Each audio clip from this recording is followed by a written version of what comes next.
I've changed a lot since I came to Thailand. So, Yeah, is that a problem or should I change no, it? everything's fine. So you're Simon. Simon in Asia. I'm in it, yes. Yes, yes. Yeah, and you're Mel in the Philippines. Yes, we're both living the laptop lifestyle. Digital nomad. Are you in Manila? Cebu. Or Cebu? Okay. Is that Yeah, in the north? Is that in the provinces? it's The north? Manila's just too crowded, too polluted. Oh yeah. Yeah. It's the worst traffic I've ever experienced was in Manila. Oh, yeah, it's Terrible. not. Sat in the back of a jeepney. Yeah. Oh, Even here, the most dangerous places along the road. oh yeah. Walking, driving, whatever. I got hit by a truck once while I was walking, and I got hit by a motorcycle once while I was walking. Oh my So goodness. Oh so wow. so it's Yeah. an adventure. Oh, definitely. Never a boring moment. That's what I kind of like about Bangkok is that just the randomness of it. You don't know Hmm. what's going to happen when you leave the house. Yeah. Let me just put that there. That should be all right. Just thinking too much about the background, Yeah, as well, usual. yeah, that's okay. It's I'm not looking for perfection here in the begin with, and I've got some pretty raw videos up that I did before, so it's just more to Yeah. get it done. Take action instead of Yeah. waiting for perfection, which is probably never going to come. Um, Oh yeah, you do right. yeah. Absolutely. So if you wanted to do a general summary about yourself, whatever you want to say, that's fine. Hmm.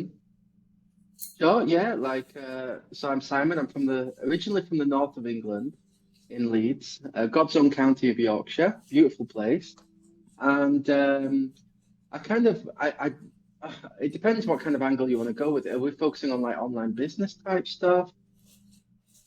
I guess. Well, I suppose the laptop lifestyle, we're certainly going to touch on wealthy Yeah. affiliate, and I can put your link in the description, uh, after I get done and everything, because I want Mm, you to get the credit for it. I'm not worried about it. So okay. maybe you'll pick up a Yeah. few more referrals. Sure. Sure. Yeah. So originally from the north of England, I did like 10 years of working in like these call centers, banking, insurance. Worked at every kind of, I was a children's birthday party host, did all kinds of different jobs.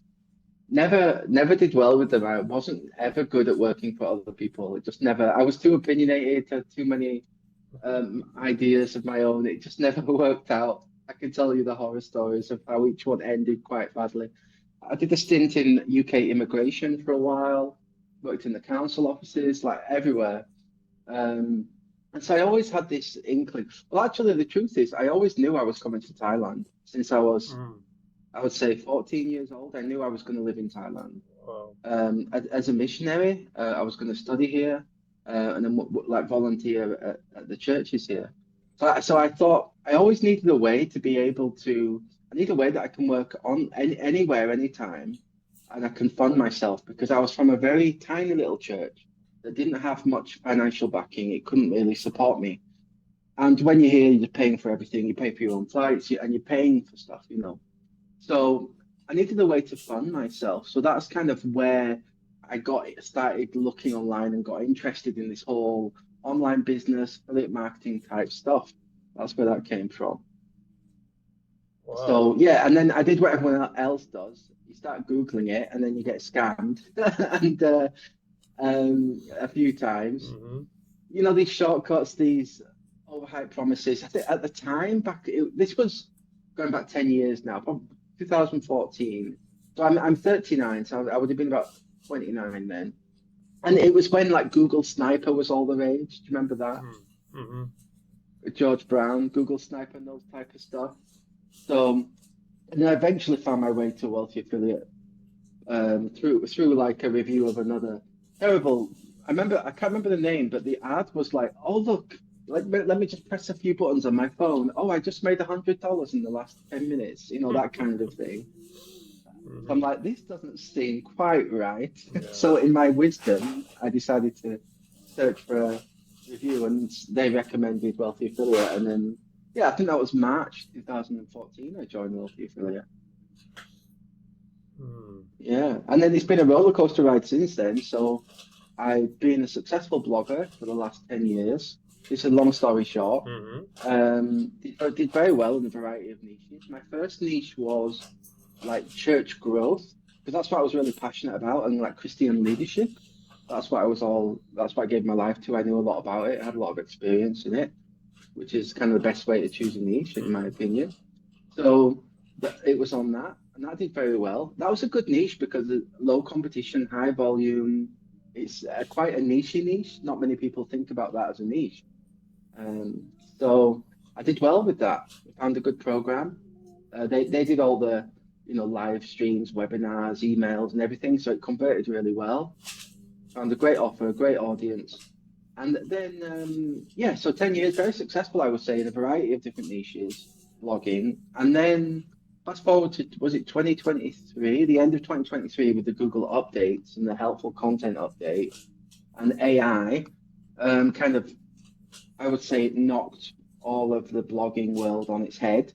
People who had websites getting hundreds of thousands of views a month, people, done for years without any warning.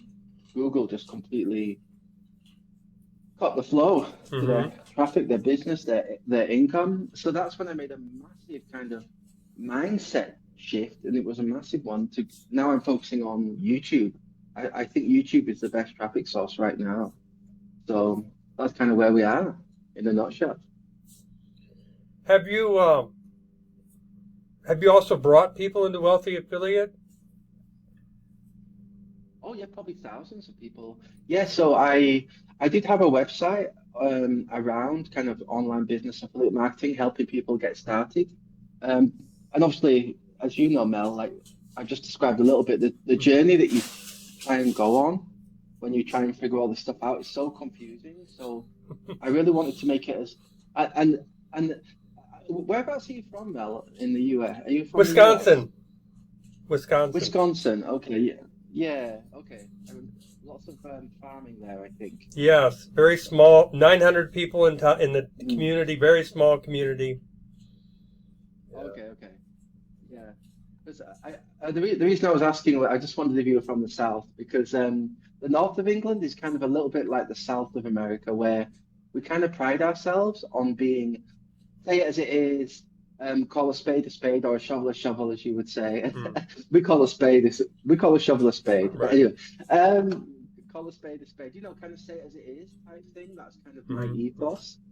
Speak the truth, and be honest, be as helpful as you can, and then all of the good stuff will follow. Right. The traffic and sales and everything. That's kind of my ethos. So all of that was a roundabout way to say. So I started this website, kind of recommending Wealthy Affiliate for people who are interested in starting an online business.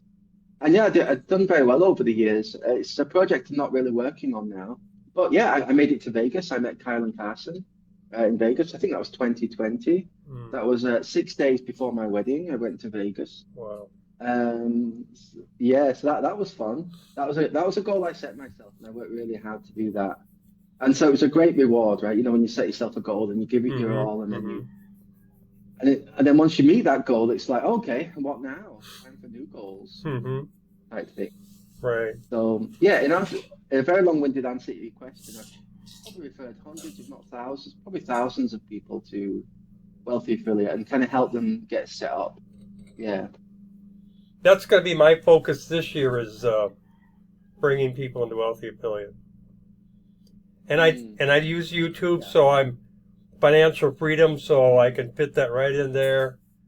Um, Mm, I publish books and ebooks, so I've got a lot of different things I'm involved with. Yeah, Philippines. When I was in the service in the Marines, I sponsored a 12-year-old Philippine girl, and while I was in Japan, and And then I came to the Philippines to see her, to see where's my money going. You know, Good to check. and yeah, and that was 1983, and I fell in love with the people, Wow. and I ended up sponsoring a lot more after that. You know, all the way up to when they completed high school. I put 2 girls through college on my own, and then working with somebody in the Philippines to help me with that. And so that's why I'm here. That's how I got back to the Philippines here was through that. And I had married the bookkeeper in the church that took care of the sponsored children. And we unfortunately got divorced in 2012. And when that happened, my youngest, I have 3 daughters in the U.S. My youngest was going to be turning 18, getting done with school in 2014. So I worked two years, night and day, to build up some passive income, save some money to come here, to move here. And I did that in September 2014. And it was a roller coaster ride. The first year, I didn't have enough money. The income went down. But it was the best diet I've ever been on. It was the no money, no food diet. And I had weighed 270 pounds, and I dropped all the way down to 185 in that first year. You know, and then you're just phenomenal. I mean, if you don't have the money, you you know, and but it all worked out. Being in the Marines, you know how to survive, you know how to, move through whatever. And I've remarried. My daughter just turned 5 years old yesterday, and it's been great. I mean, there's nowhere perfect anywhere, but I enjoy it here. I like trying to help people, and give me your up. Say hi. Hi. Hey, happy birthday. Happy birthday. Say thank you. Thank you. Oh, you're welcome. How old are you now? 5. 5. Yeah. Yeah. 5? Yeah. Wow. Yeah. You're a big girl now. Yeah. Doing something before. Yeah. Okay. Back to your playing. Yeah, we're gonna homeschool her. Oh yeah. The education system here just doesn't cut it, but it doesn't in the United States either. The crap that they're teaching in the United States is just horrible. And of course now we got Hopefully that will change. Yeah, we got President Trump there. In just over a week, there's been so much that has changed in the United States because of Trump, and just boom, boom, boom. And we really need the Trump ripple effect in the UK right now. He's going to affect the whole world. He's going to affect the whole world. I think America's on a good trajectory. The golden age, I really do think. Yeah. Canada's doing well this year. The conservative guy, I can't remember his name. Trudeau will be gone. Yeah. The UK, we're still, my goodness, what a mess. But I was on the White House .gov website the other day, just reading about he signed was it 117 executive orders? I think a lot, something like that. He just boom. A lot. I was reading through each and every one, and I just love each and every one. So amazing. Yeah, it's good times ahead. I'm glued to the news. Before you didn't pay attention to the news because it was negative, it was bad, it was fake, and now it's just like, what's he doing today? What's he doing today? What? Sunday they arrested 1,000 illegal aliens. They're going to be gone. Yeah, it's great. And after Harris spent 4 years saying it wasn't possible. Yeah.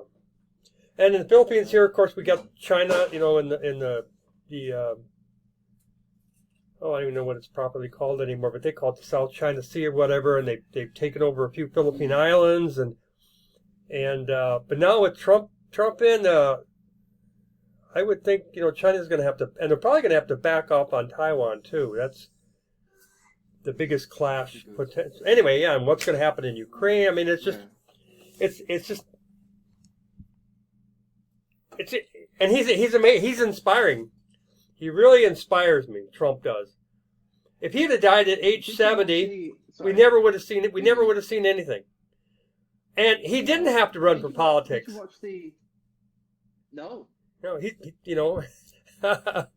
and they. Yeah, he was very happy in his own life. Yeah. Yeah, and then and all the things they have done to him over the years and tried to do to him, and then almost to get assassinated there.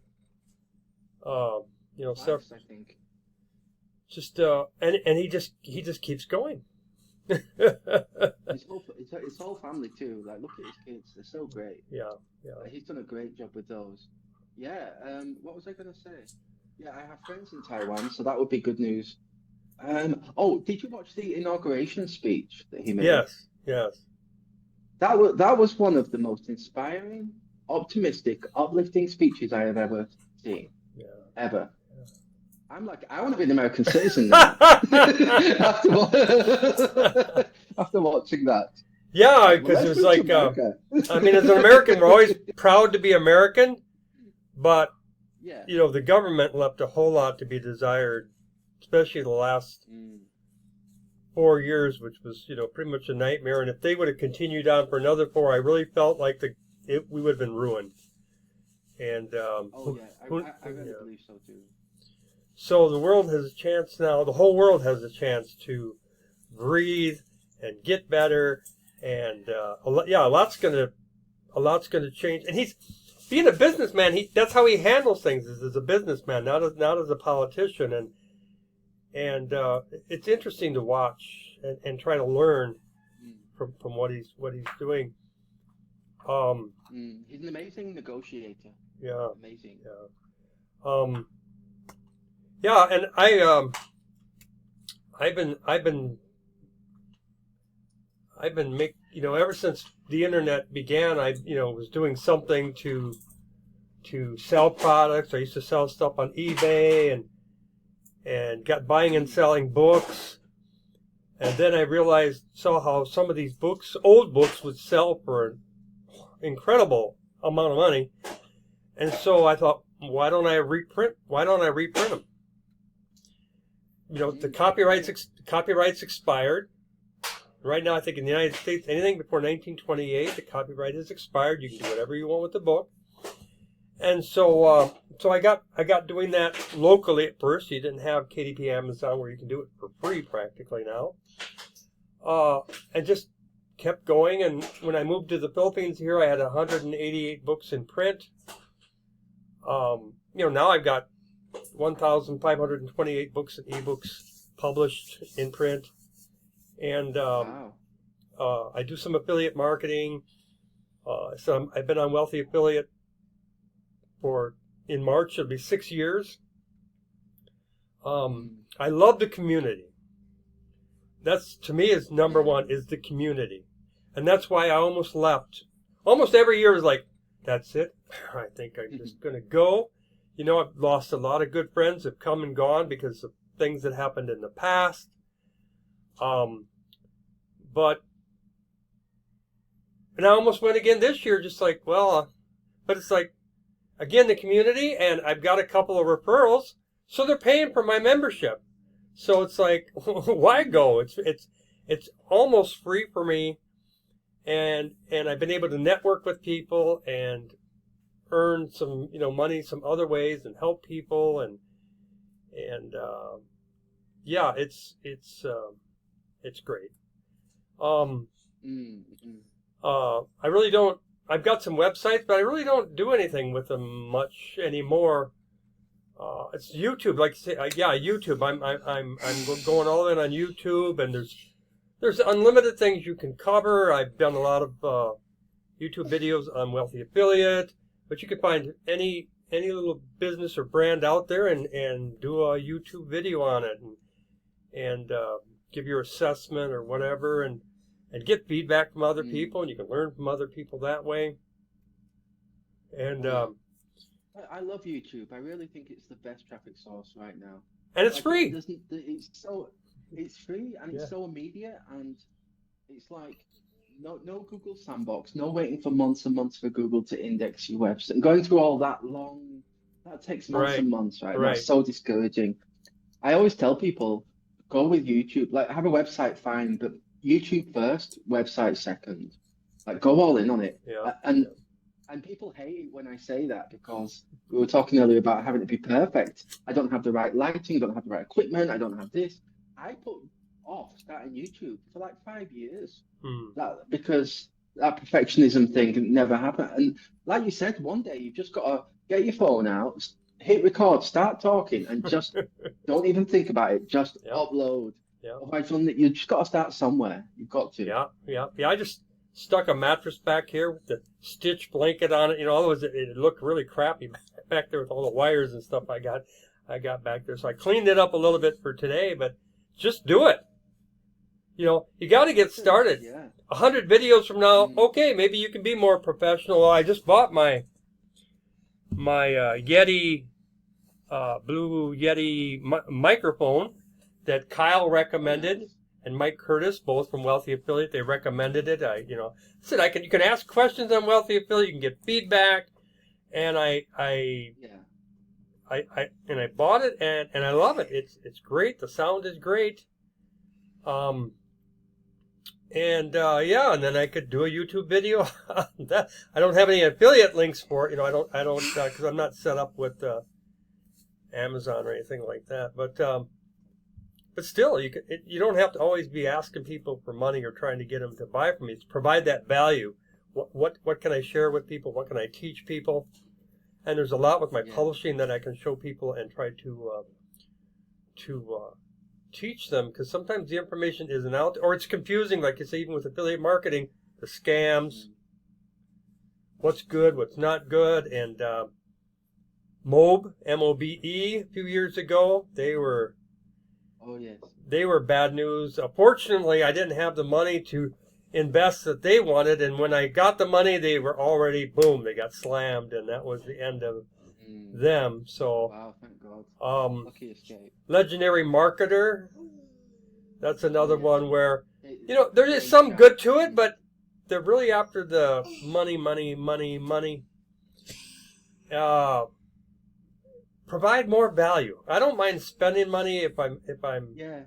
I'm getting the value, and yeah, Wealthy Affiliate, the thousands of hours of training they have, the community, the experts, and they're doing a little more bonuses. You know, they have that weekly challenge now where you might be able to get yourself some, AI credits, or actually you can get now where you can get credits to some of it, and you can cash out. So I've been cashing out. So I've gotten $80 in the last couple months. Yeah, I'll take it.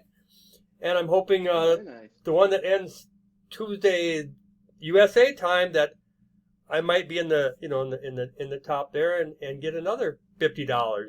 It's like, yeah, it makes it, you get more involved. You get something back out of it. And it's changed so much for the better.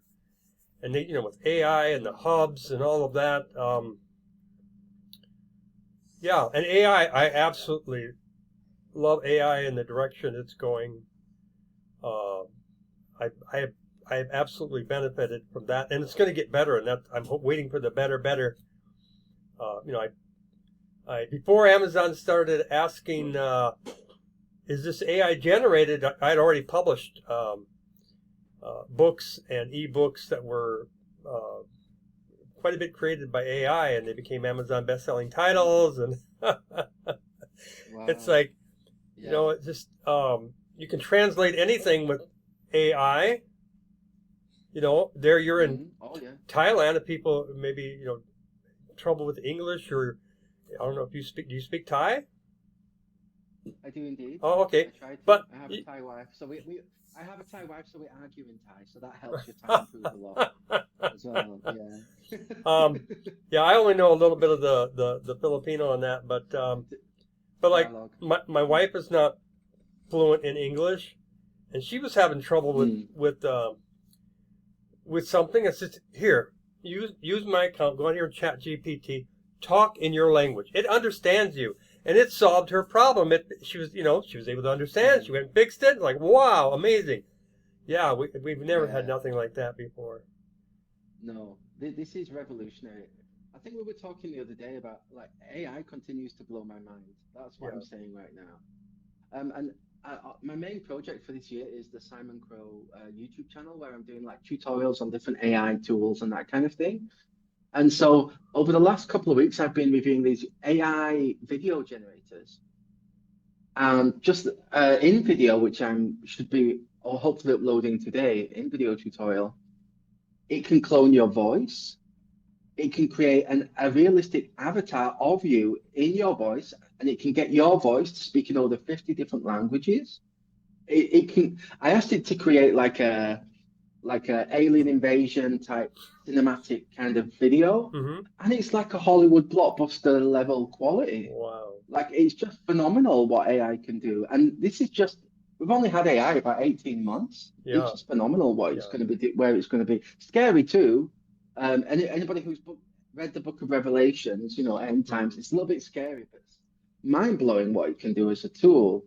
Amazing. Yes, I wrote a couple sequels to War of the Worlds. Well, AI did, and I published those. My profile pic on Wealthy Affiliate, that's AI. There's one site where you could give them five pictures of you, photos, and then they can generate that, the background, your clothes. So if I didn't know that wasn't me, I would think it's me, but I know it's not me. Exactly. It looks like me, but that's it. It was just a little bit of what they did, and I love it. So all you had to do with this software was record 30 seconds of your voice, and then it clones your voice. Yeah. And I was watching a video of someone doing a video on it, and the intro was the guy talking, and then it went to the real guy and said, "That was my avatar. You would never have known." Which, as I say, scary but mind blowing. Yeah. It's whatever you need to. Yeah, who goes to the news anymore? Or Google search when you can go to AI and they can find out whatever you need to know. So it's Oh yeah, I use it every day. I heard someone say because when AI first came out, I thought it was. You remember these like content spinners type stuff? I thought it was just like a better, slightly better version of that. I'm just like I dismissed it. I'm like, no, it's just it's just another shortcut that. And then when I tried experimenting with it, I'm like, wow, this is especially for writing. This is just a game changer. And obviously, I'm going to master this tool because I believe if you don't, this is a tool that we all need to master. And if we don't master it, then we're going to get left behind. I really think it's that big. It's like an industrial revolution 2.0. I really think it's the difference from going to in the fields and harvesting the crops yourself and then start and using tractors. I think that's the jump we're at right now. It's huge. On August the 4th last year, Sam Altman, is that his name? The head of ChatGPT, OpenAI. Oh, yes. Yeah. He predicted that it was only, and he was kind of betting with his tech friends, that it was only a matter of time before one person with AI would build $1 billion company. He's pretty sure if you had 10 people working for you, you could do it, and then with AI. But one person. So I actually took on that. I took on that challenge, but I'm not like pushing it right now because AI still needs to develop more. But it's like, hey, I can create a $1 billion publishing business because you've got. There are no limits. But AI needs to get a little bit better where it can work and be more of an assistant for me. I mean, there's a lot of things they can do, but those things really don't have an effect on what I'm trying to. But they're getting closer and closer, and I'm looking forward to that. Yeah, it's this year. This year should be just absolutely incredible. and that. And Mm. yeah, and then younger people, they pick that stuff up fast. So my daughter's going to be able to boom, boom, boom, boom, boom, boom, and unreal. Oh yeah, I just heard yesterday that there's a new AI called Deep Link. No, sorry, DeepSeek, Deep DeepSeek, DeepSeek, which is Chinese. Yeah. supposed to be for coders and making apps and websites and all that kind of stuff. It's supposed to be even better than ChatGPT, apparently. Yeah, yeah, Yeah, yeah. I try to. I'm not, Go ahead. I'm looking forward to kind of diving into it, and I want to test it. I'll probably do a tutorial on that as well. I just want to try it and see what it can do. Yeah, yeah. I try to avoid the myself. I try to avoid the Chinese stuff, but Yeah, there's a lot uh, of concerns about security yeah, issues and stuff like security that. and Got to be careful. but at least that's it. Trump maybe now he'll get him to settle down and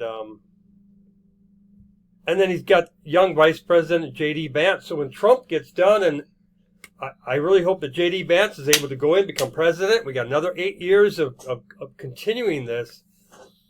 And and with Congress and the Senate, we just need to get rid of some of the rhinos and get some good people there that are more about the people than their own political career or making money and all that good stuff that goes on. Wouldn't that be nice? Yeah, I might be overthinking that will ever truly happen, but because I think most governments are corrupt. I mean, it's just the nature of the beast. If it's not the money, it's the power. Oh yeah. So, Yeah. Yeah. but that's where Trump comes in, and hopefully he can be a great example over the next 4 years of how it should be done. And yeah, and he's cleaning house and. Oh, it's just yeah. I'm really hoping too that triple effect. I'm hoping definitely it was a last chance for the West, without a doubt. Yeah, This one was. yeah. And I think it gives, and not just me, but I know a lot of other fellow Brits who were watching the inauguration speech were like, "Isn't this so refreshing?" Because I think we've got used to managed decline, haven't we? And just expecting 1.2% growth, and if you. I had a lot of YouTubers that I follow. They went over to Washington for the inauguration. They came back to the UK and they're like, UK is so depressing and miserable. I mean, we're always miserable anyway, but more miserable than we used to be. And so it's like, the optimism. Yeah, we can do it. We don't have to accept managed decline. We can actually grow our economy and dream big again. And wow, what a novel idea. He's talking about potentially eliminating income taxes for Americans. Tear up everybody. You want to do business with the United States, you're going to need to pay it, and then we're going to let you come in. And yeah, because that's it. And there again, there's big business has only been thinking about the money, and they've been sending our jobs overseas because they can get cheaper labor, and that's so wrong, And with what Trump's going to do, he's going to bring all that back, and they're going to be building it in the United States with American workers, and it will be, it'll be phenomenal, and it'll be great for everybody, and then get rid of the illegal. You want to come here, come legally, no problem with that, and but it was just a nightmare the last 4 years, and the unfortunate people who. Lost their lives because of illegal aliens and the crime and the gang. Yeah, and then he basically declared war against the Mexican cartels, designated them terrorists. Oh yeah, we're coming. Yeah, and Colombia. Go ahead. Sorry, yeah. Colombia refused. I was just saying it's just it's all that stuff that you just said, but it's also normal people's GDP, quality of living, right? How far does your dollars or your pounds go?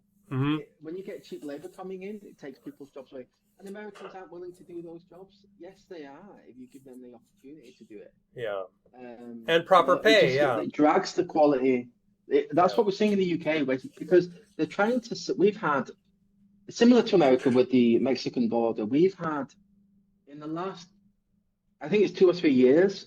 We've had more over 1 million people coming in a year. Now remember, the UK is only about 70 million people. Hmm. So that percentage-wise is a A massive, lot. and that's more immigration than we had in the previous 1,000 years. Mm. It's putting a strain on the healthcare system, which is a free. You can only Yeah. have a free healthcare system like Japan. It Hmm. will only work when you have low immigration. Schooling system, infrastructure, crime rates, everything. It's Yeah. just had a massive community cohesion. King Charles goes on and on about how diversity is our strength. After every bomb attack, he has to say diversity is our strength, right? After every terrorist attack. So people are really fed up with it. They're, Yeah. they're done with it. So I'm really hoping that, yeah, we can switch that around because people, yeah, it's hard when you're working so hard and trying to make ends meet, and then your inflation just keeps going up and you can't make ends meet. You're just constantly stressing about money. It's horrible. Yeah. Yeah. Yeah. That's why Yeah. you mentioned you didn't like working for other people, and I was exactly the same way. Yeah. You know, you work your butt Yeah. off. You expect maybe you're going to get potentially rewarded for working so hard, and and they don't. And so I, uh, you know, worked for myself. 1996, I started working for myself, and ever since, you know, a few times I did do some whatever to get extra money coming in, but I'm always working for myself, Mm. and then with my book publishing, that allows me to have that passive income. If I don't work for the next 6 months, I'm going to still be getting paid for the next 6 months because those books are selling. Or if you got Yeah. whatever you're doing with affiliate marketing, or if I've got, people in Wealthy Affiliate and they're paying their, yearly or monthly subscription, that money just keeps coming. Once you get it built up so far, and that's the beauty of it. It's not 100% passive because you got to do the work in the beginning, but then it Yeah. comes. Then it just keeps flowing. And Mm. it allows me to live here. This year we're trying to, I want to try to increase my income so we can have a better lifestyle, maybe do more traveling. Mm. Um, Yeah. and that's it. I've got to homeschool my daughter in that, and but there's anything you want to. I keep telling my wife she needs to get on YouTube. She does TikTok, which is legal over here, but she's got the TikTok and Facebook, and so she's getting a little bit of money. But you got to get on YouTube and Yeah. get it monetized, and because there's it's unlimited what you can put on there. She could be, I don't know, Cebu's 150 miles long or something like that. But we could go around every town and you could just be creating YouTube videos about Cebu and every location and this business and this and that. And there's just no end to it. And you're always going to have people looking for that kind of stuff. People want a lot of foreigners move over here to retire, but it's just good, useful information. And but yeah, I love YouTube as well. It's not hard to get monetized, so, but now I'm doing everything into one channel. Before I was like, I had a publishing channel, I had my financial freedom. It's all going into financial freedom because then even though I've got all the time in the world to work, you still stretch yourself too far. So that is the biggest change for me this year, is to be more focused. And then that's why I wanted to focus on Wealthy Affiliate. Mm. And that. And then I came across this new site that I'm only just got experimenting with it yesterday, where you can build your own community. And so I need to experiment more with that before I talk about it, and I'd probably private message you about Okay. about that. Oh, sorry. I think I know which one it is. Yes. So That looks interesting. Yeah. yeah. You just got to be willing to work. Around anything. Yeah, you just got to be willing to work, be consistent, never give up. All the people we see all these starter members come into Wealthy Affiliate, and they expect like they're going to get rich in one day, and it's like that's not how life works. You know, Mm. if it did, well, If only. we would already be there, you know. Yeah, but it doesn't. But Oh, yeah. if you consistently do the work, you know, in time, you know, it will have, even my books, you know, I was working I had a full-time business. But when I came home at nighttime, I thought, I'm not going to sit here and watch TV.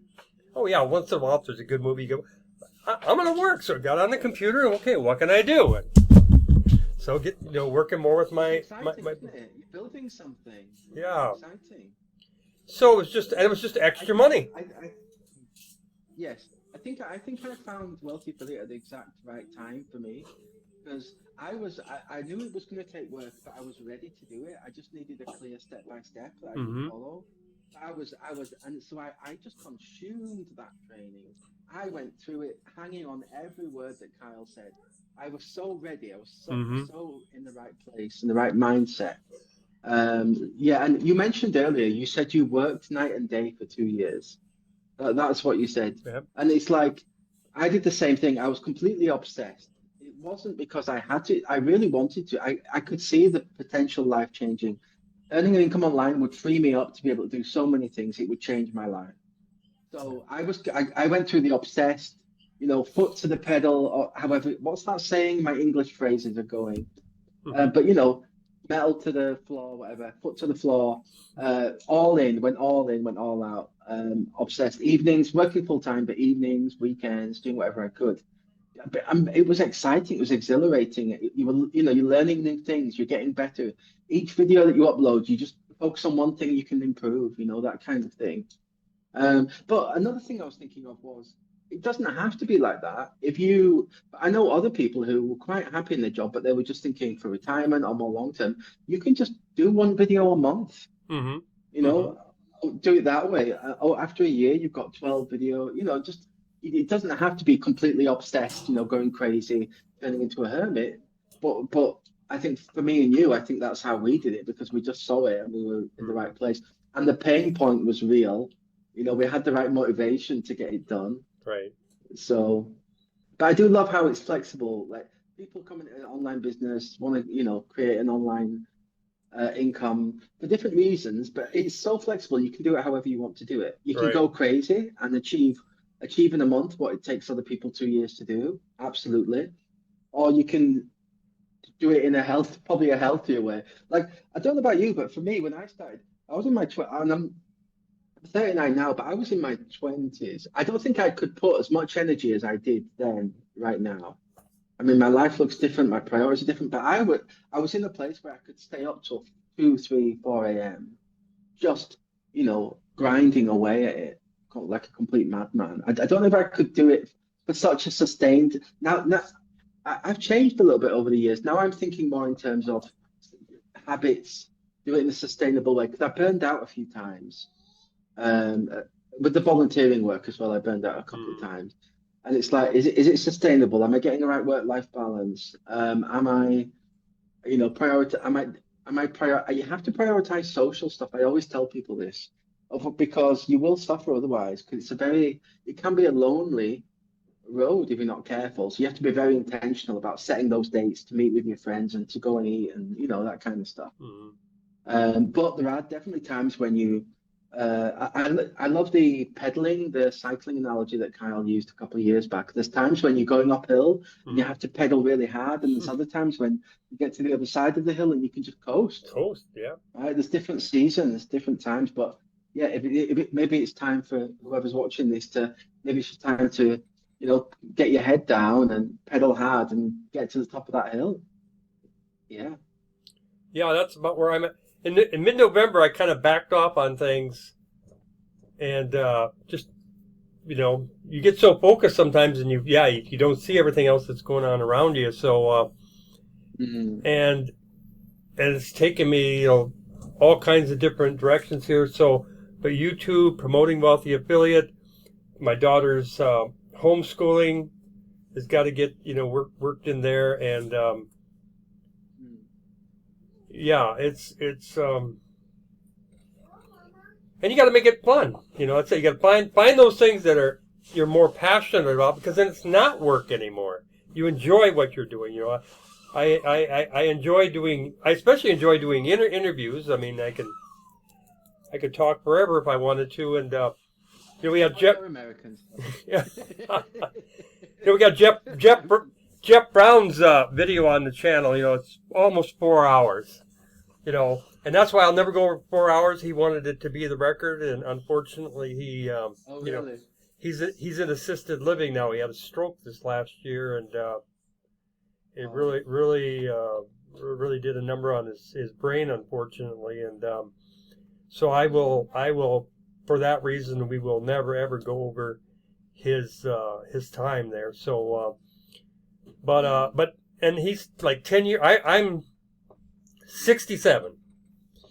So Jeff was about 67. was about 57. So 10 years younger than me. Got this stroke. Mm. Boom. And him and I, for the last 2 years before this happened, we talked every day. He was in Kansas. Mm. We were always talking. So really close, and then that hit, and it was a wake up call for me, because Wow. I need to exercise more. I need to, and I am now, you know, losing some weight, and I got to get my blood pressure down, and eat real food, not the, you know, fake food, and especially for my and of course my daughter is my why. You need to have a strong why of what you're doing. That's what's going to keep you going over the hard times. And my why is my daughter. You know, she's 5 years old now. I'm 67. She'll be 84. I'll be 84. I'll be 84 when she turns 18. So if I want to be here when she turns 18, then I need to take care of myself. You know, and the potential's there with, you know, our family history and everything. There's a potential just, you know, with genetics or whatever, if you're keeping your body and everything squared away. So if it weren't for her, I could care less. You know, there just wasn't a motivating. And before she was here, I'm like, yeah, whatever. You know, it's like, okay, I'm 60. Oh, you know. But that's the stories we tell ourselves, and we got to find better stories, change our stories,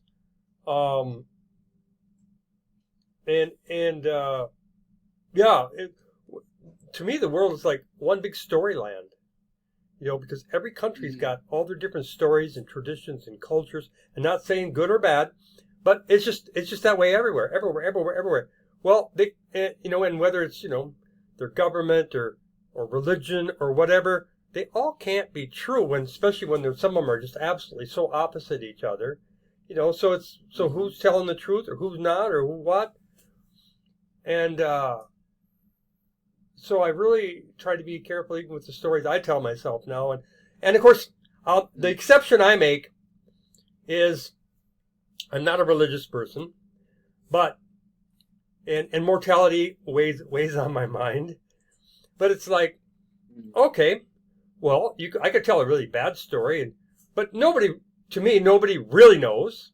Some people definitely believe there's going to be more and all this and that. Nobody really knows, but why not choose the positive possibility? You know, my mom died in 2015 after I just got to the Philippines.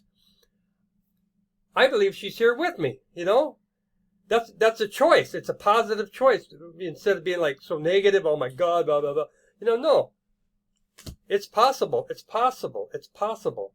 And I'll find out. Either I'll go to sleep forever or I'll get on the other side and find out what's really going on. You know? So, and I try to be a positive person in everything I do. I'm not perfect, but it's just a better choice. You know, easy to be negative, but you don't get anywhere. When you're negative, you can't even think positive. You can't even find a proper solution to something. You know, you're getting lost on the path, and there's so many life lessons that we have and we should reflect on and draw on, and help that steer where we're going in life. If you ever get to Japan in the summertime, you're going to want to go up Mount Fuji. Anybody can go up Mount Fuji during the summertime. They've got trails, but It's still hard. They got kids going up, old people go. It is still a rough go. But I did that in 1983 when I was stationed in Japan. And we actually started at the base, very base of the mountain. We got there, we were going to wait till morning to go up where the tourists start. But it was like mosquitoes everywhere. It's like, can we just start now? We don't even want to lay down and try to sleep. And they let us go, and I pulled a muscle in my groin fairly quickly. So it was a painful going up, a painful going down. And I got maybe 2/3 of the way up, and one of the other Marines come up to me, and he's like, "How you doing?" And I'm like, if this is the stairway to heaven, I'd rather go straight to hell. That's how much pain. The pain I felt. It's like I just want to stop right now. And it shocked me because I didn't think about it. I just blurted it out. It's just like, "Ugh." And then I'm thinking on the way out. I thought about that for a long, long time. But the thing is, if I'd have quit right then and there and went back down the hill and waited for everybody else, I still would be in pain. The pain wasn't going to stop. And it probably would have got worse because if I would have stopped, it probably would have got Charlie horse. It just would have, continued to get worse. So I made it, I made it up there. I got up to the top and I got there. I don't have no regrets like, oh no, I was there, but I quit. No, I got up there. It's beautiful. It's an amazing thing to see. And I come back down and I would do it again if I ever get back to Japan. I don't care how old I am. I know you're just gonna have to go slow or whatever, but I'd do it again. It was just such an amazing experience, and I thrive on things like that. That's priceless, and it teaches you. You learn from what we call negative things in our lives. We can learn valuable lessons from them that we would not learn if nothing ever happened. Definitely. It's a reality. My getting divorced, it was. I lost practically. The only thing I held on to was my small publishing business. I lost everything else. My home, everything.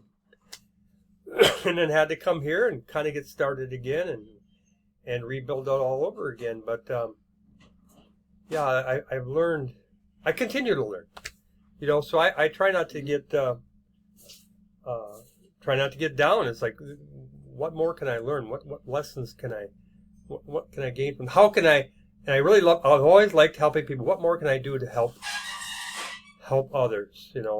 I don't believe in handouts so much, but if you can lift them up with teach, like they say, instead of giving somebody some fish, teach them how to fish. Now they can feed themselves for a lifetime. And that's actually helping them. Yeah, and that's the direction I like going in. Here, I don't know if it's the same in Thailand. You get a lot of beggars, a lot of professional beggars. That's all they do. The woman walks around carrying her baby and, I need some money to, feed the baby. And it's like, well, I'm not going to help you. Trabajo, work. And of course the pay here is horrible. They go to college to get a job at the mall and they're lucky if they're making $8 a day. Well, you can't do a lot with $8 a day, and then if you have a family and kids. But there again, and of course, again, the schools, they should be teaching them, here's the internet, here's AI. You can develop your own business. You can do something here and better yourself and better the world and do that. So I hope if I am able to elevate my income this year, I want to get hiring, whether it's VAs or whoever, but get more, because working by yourself, you can only do so much. But yeah, if I can build a team, then we can just keep going with it. What if you could address your so you're working with a church or a group over in Thailand? I was for many years. Oh, Yeah. okay. So just to, if I can quickly respond, you covered a lot of things there. I don't think we have enough time to tackle the topic of truth. Obviously, as a Christian missionary, I have a different viewpoint. But I do like what you're saying about the stories. I don't know if you've ever watched Jordan Peterson at all. Yes. Yeah, he's very good on that. Like we see the world through stories, and I think that's absolutely. I do think that's definitely true. And I do think it's important, like with the book Atomic Habits, Mm-hmm. the identity and the story you tell yourself about yourself will will result in real world action, like in real world results, right? And I went through we've been through that process. I went through it with the gym. I started going to the gym.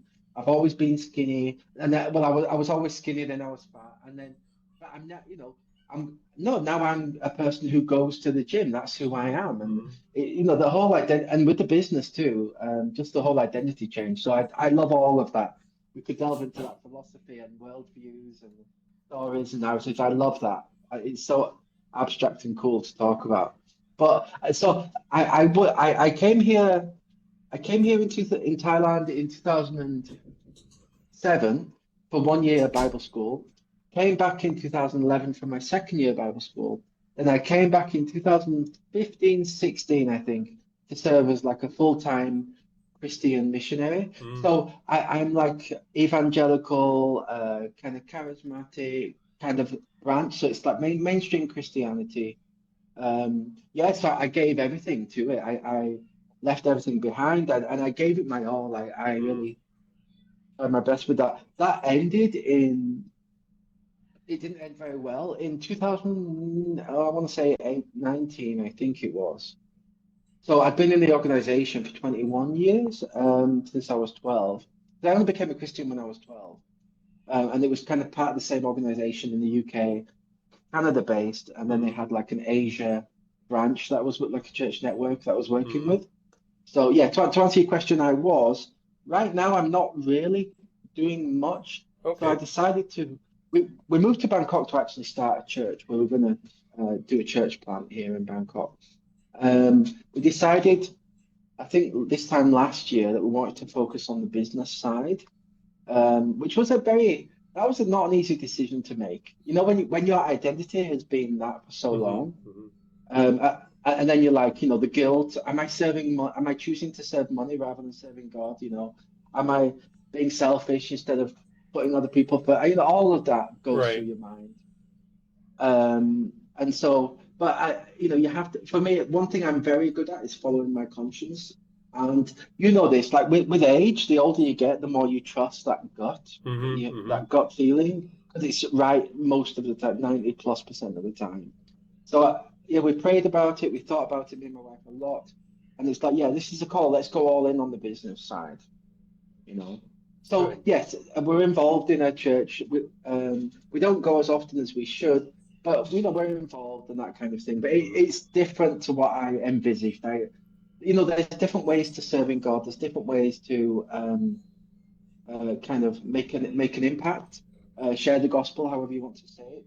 Um, but I thought that was you have to work for the church full time, and working 16 hours a day, and everything that comes with the ups and downs. But yeah, so it looks different to what I thought. Yeah, Mm-hmm. it's a different kind of faith too. Like I always had a very clear plan. Like as I said, when I was 14, God said, you going to Thailand." I knew it. It was very clear. I was one of those annoying people. Everyone's like, "I don't know what I'm doing." I'm like, "I know what I'm doing." One of those. And then when it didn't end so well with that church network, that I made my family and everything, it was very. That was probably one of the hardest things. I've gone through some stuff, but that was probably the hardest thing I ever had to go through. When that ended unexpectedly, and just the malice and the rumors and the everything, the reputation. They tried Mm-hmm. everything. It wasn't a pleasant experience. I thought betrayal was the terrible thing as well. Where was I going with that one? Um, I lost my train. But it's a different kind of faith. So I always love, and I like to know. I like to have a 5 year plan. I like to have a 10 year plan. I like to know where I'm heading Mm-hmm. towards. Mm-hmm. And then now I'm like, I don't really know. I think it's like a mature faith. I don't really know. And Jordan Peterson talks about Moses and the burning bush. He goes, "Do you choose your interests, or do your interests choose you?" And it's like, well, what's catching my interest right now for you? When you were in that place of you don't know which way is up and down, and Mm-hmm. you got no bearings. What's catching your interest? That little publishing business there. that's the burning bush. That was the burning Hmm. bush for you. You were drawn to it, you know. So I'm kind of, it's a different type of living, a different type of faith. If that makes any sense at all. Hmm. No, it does. I don't have a 5 year plan, but I'm just doing what I know to do, what's in front of me right now. I'm trusting that the next step will present itself when I get there, type thing.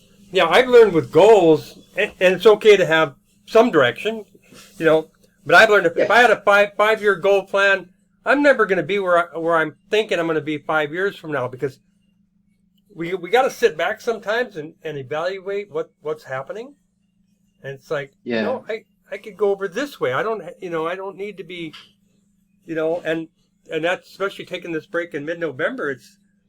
It's kind of changed my orientation, and 6 months from now I might be doing something completely different. But as long as I'm happy with it, that's all that matters,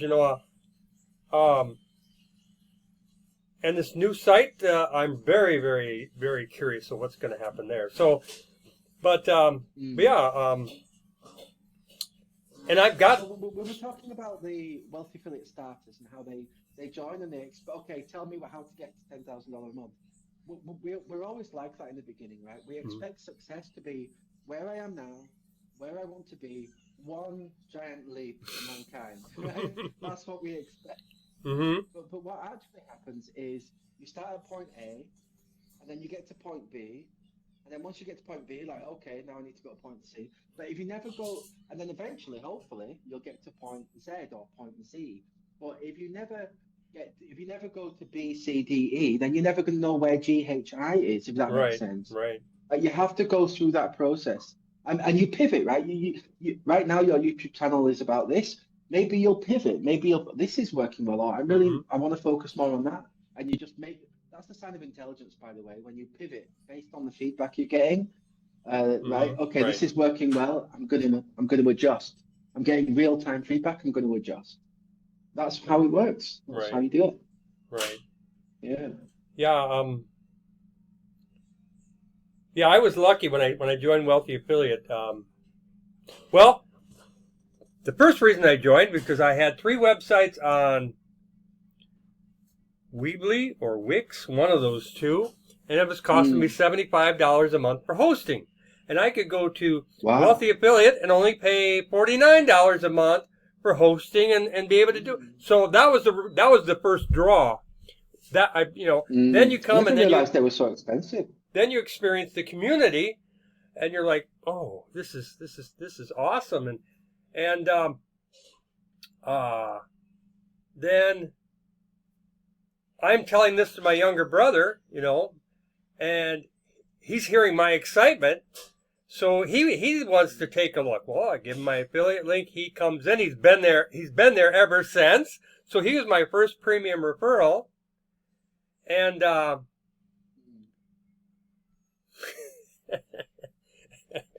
he was my first premium referral, and he's been there ever since. So I got making money essentially right away.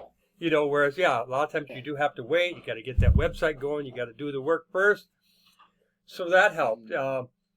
But again, the community has been important all the way through, and I continued to publish books, especially when after I first joined, I continued, more books, more ebooks, and then AI and experimenting, and there's just too many things. Even now, there's just so many things I could be doing. So you've got to narrow it down, or you're really going to get nothing accomplished, So I'm happy with this Yeah. now. Maybe 6 months from now, I've been trying my hardest to get people coming to Wealthy Affiliate, and I've got nothing. Then it's like, okay, let's leave that there. It's still got how many videos there. We're still getting maybe monetized and money from that.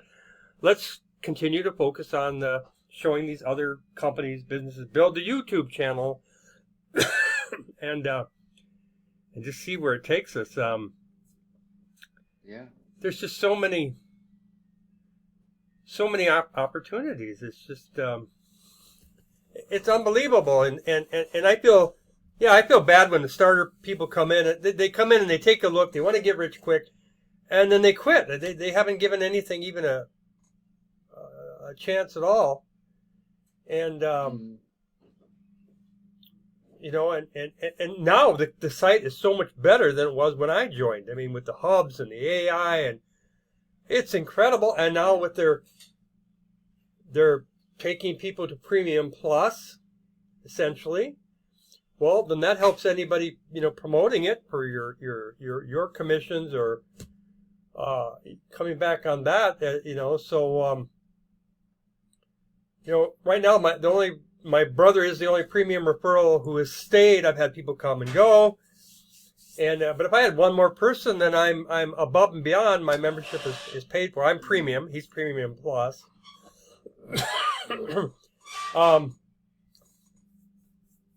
Yeah, it's just it's going to be an exciting year all the way around. And yeah, with Trump winning, it was like, yes, this is really, because I get every month 200 free dollars.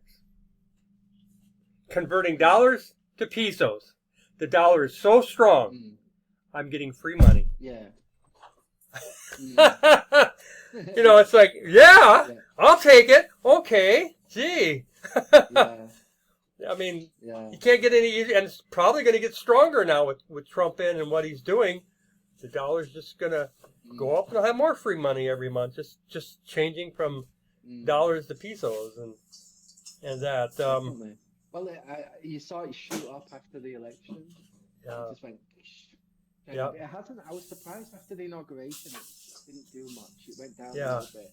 I was expecting it to go up too, but I agree with you. Just the simple cutting regulation, that kind of encouraging the entrepreneurship. The dollar's going to go up for sure. Yeah. So I'm Yeah. Definitely want to model myself a little bit after President Trump and his business thinking, how he does something and how he works with people, because a lot of people just don't understand him, and even I didn't fully understand him. I liked him the first time, but he can really upset people with things he says or how he says it. He's a New Yorker. Yeah, well, and there's a purpose behind it, and then people are like, well, why is he being so friendly to Putin and the North Korean leader? That's all business. It was just that's part of business. It's you're not going to have business with somebody if you go in there and start tearing him down. I mean, no, you gotta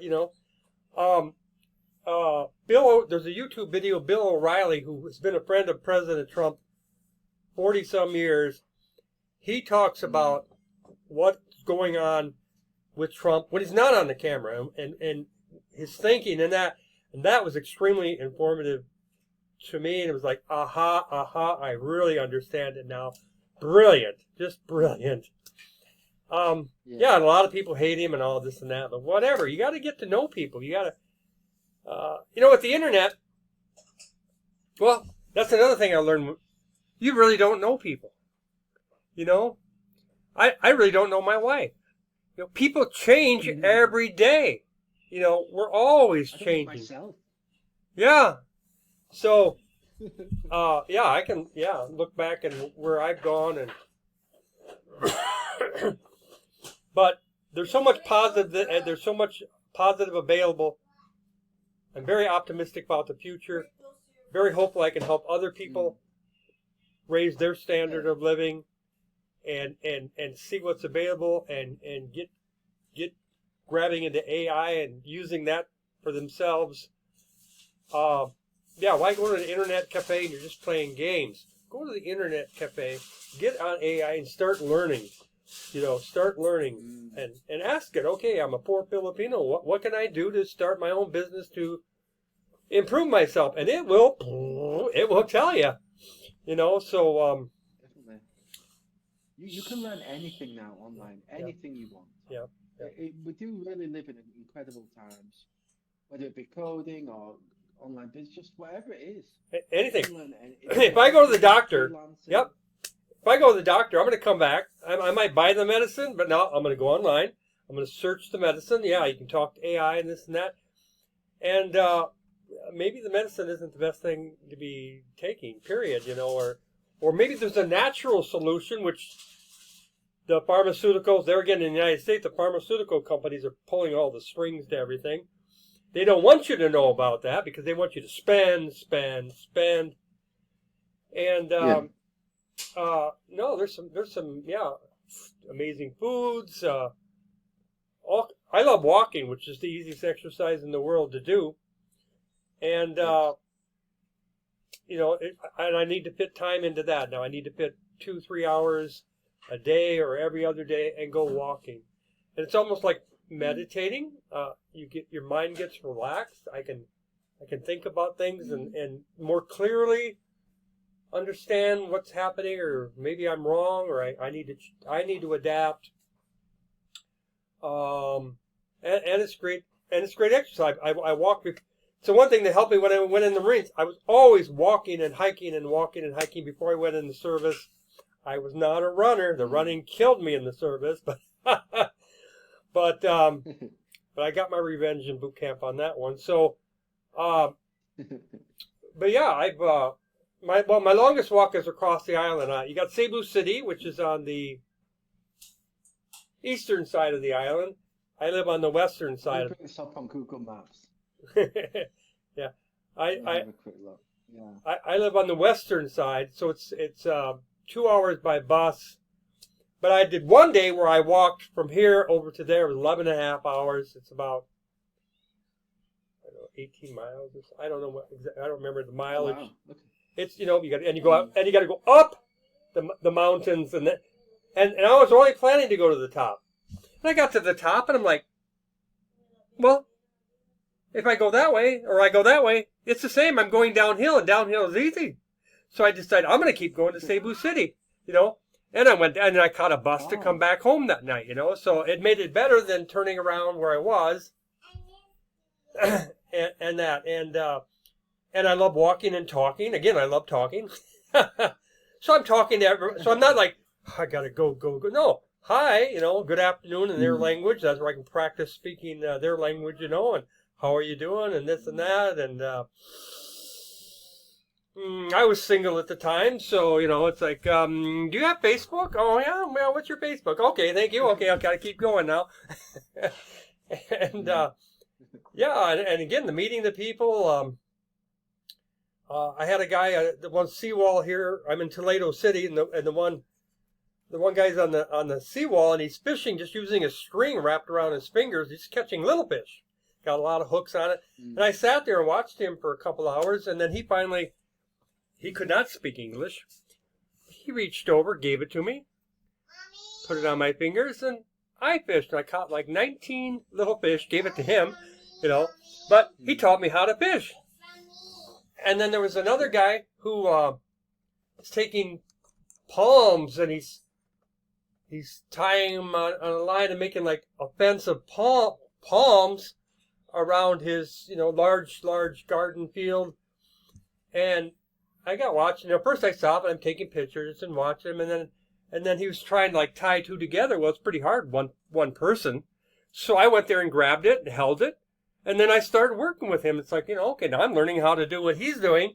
It's just a skill you pick up. May never need it, but if I do, it's like, that time when I stopped and I helped that Filipino, and I learned from it. So we're all one. We're all connected. That's the other thing to me. I hate this race.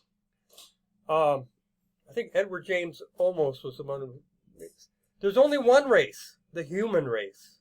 We all bleed red. There's not white, and then instead of calling us Caucasian, they call us white. Well, one, I got my Filipino tan, so. But and that's where the governments are trying to divide people.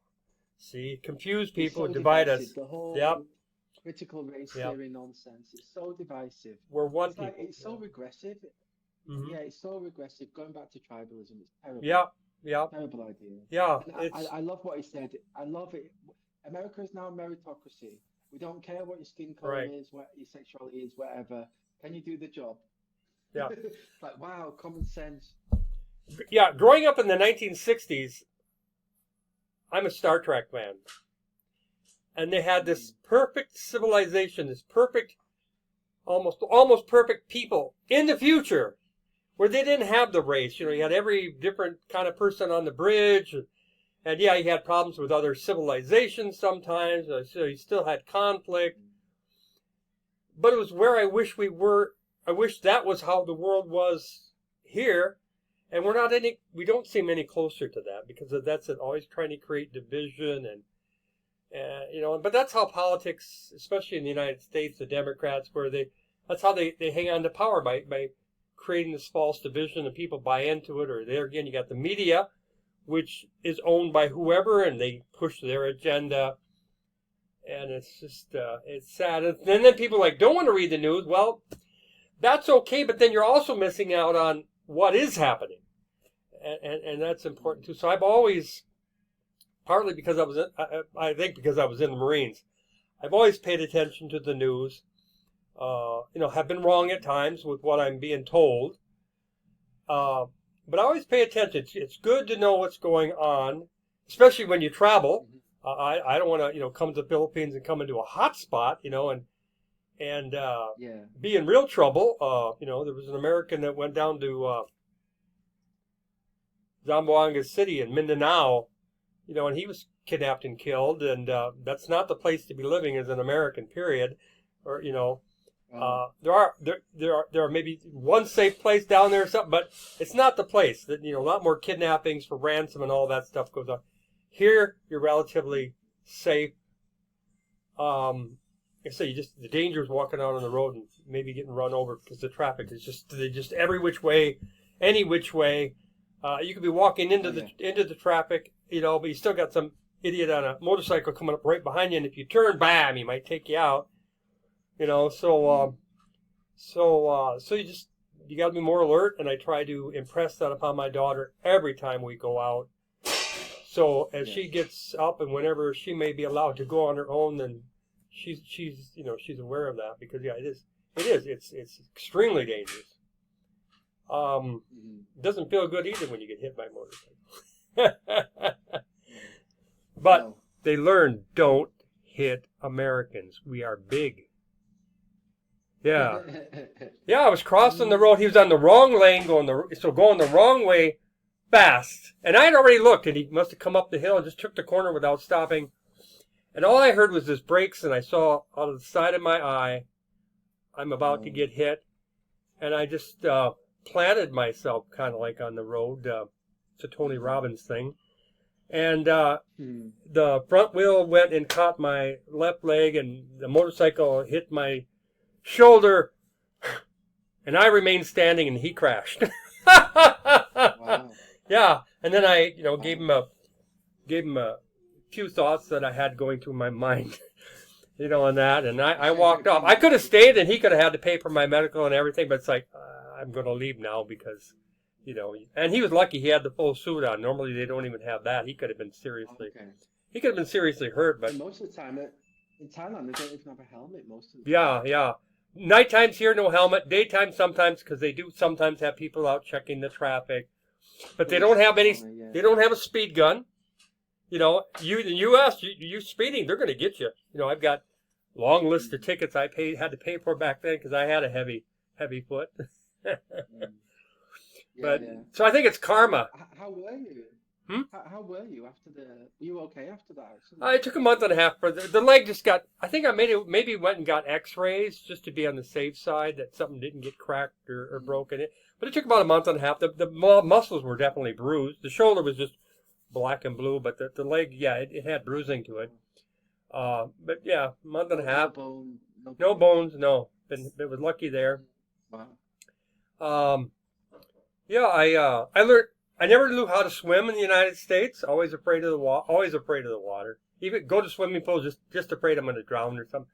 But I learned how to swim here. I lived right on the beach when I first got here, and so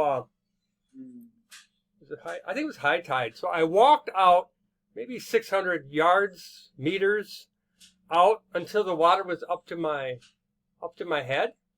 Turned around. Well, now I know I'm not going to drown because all I got to do is put my feet down. So then I swam back to shore, and I was nervous, but it's like, yeah, okay. I didn't have to worry about I'm going to drown because I got to put my feet down and I'm okay.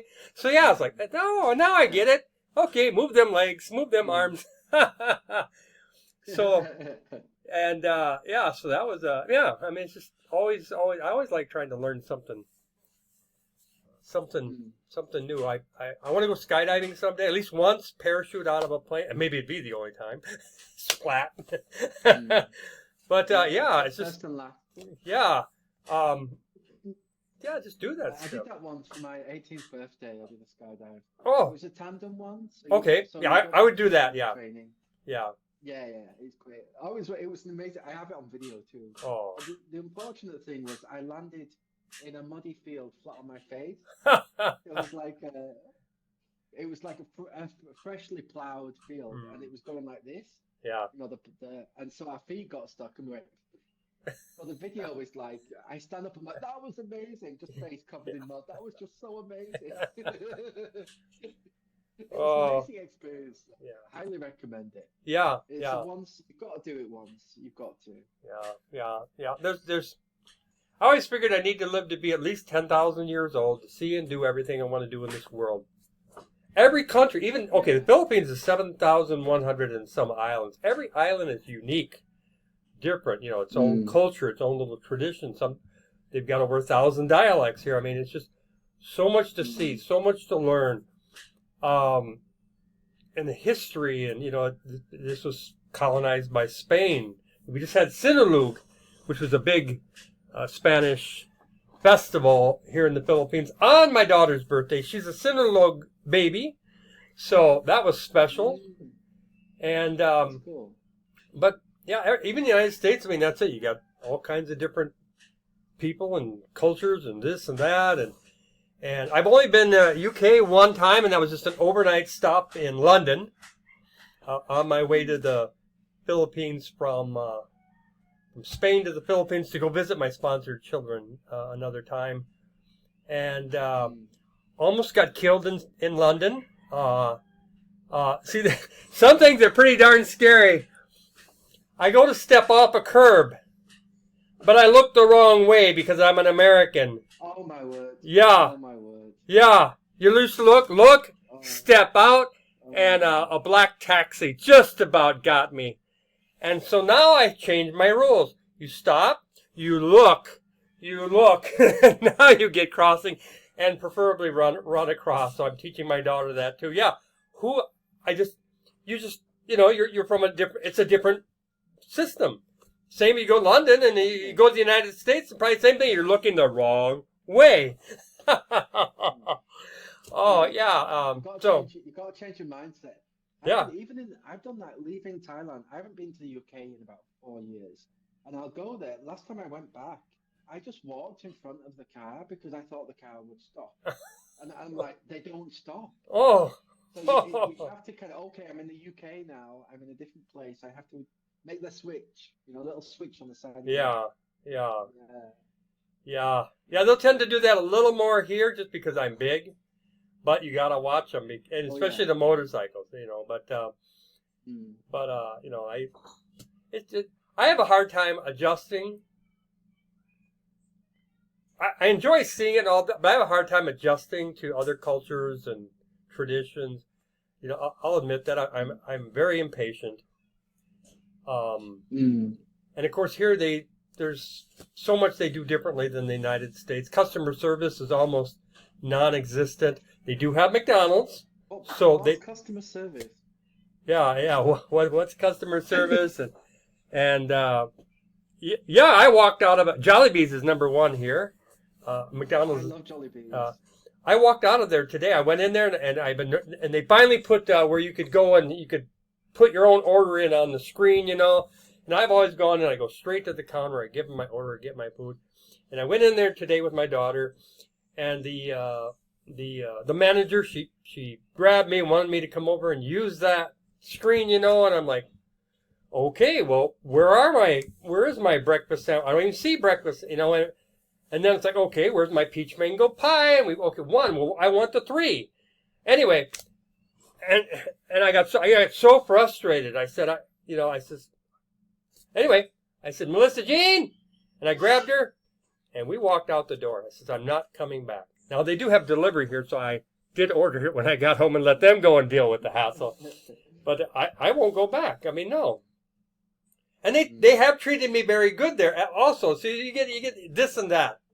You know, she's the manager, and then you got other supervisors in there. I would go and they would see me, and I wouldn't even have it ordered at the cashier, and they're already preparing my food. They're like, same thing, yeah, because I eat the same thing every single time I go in there.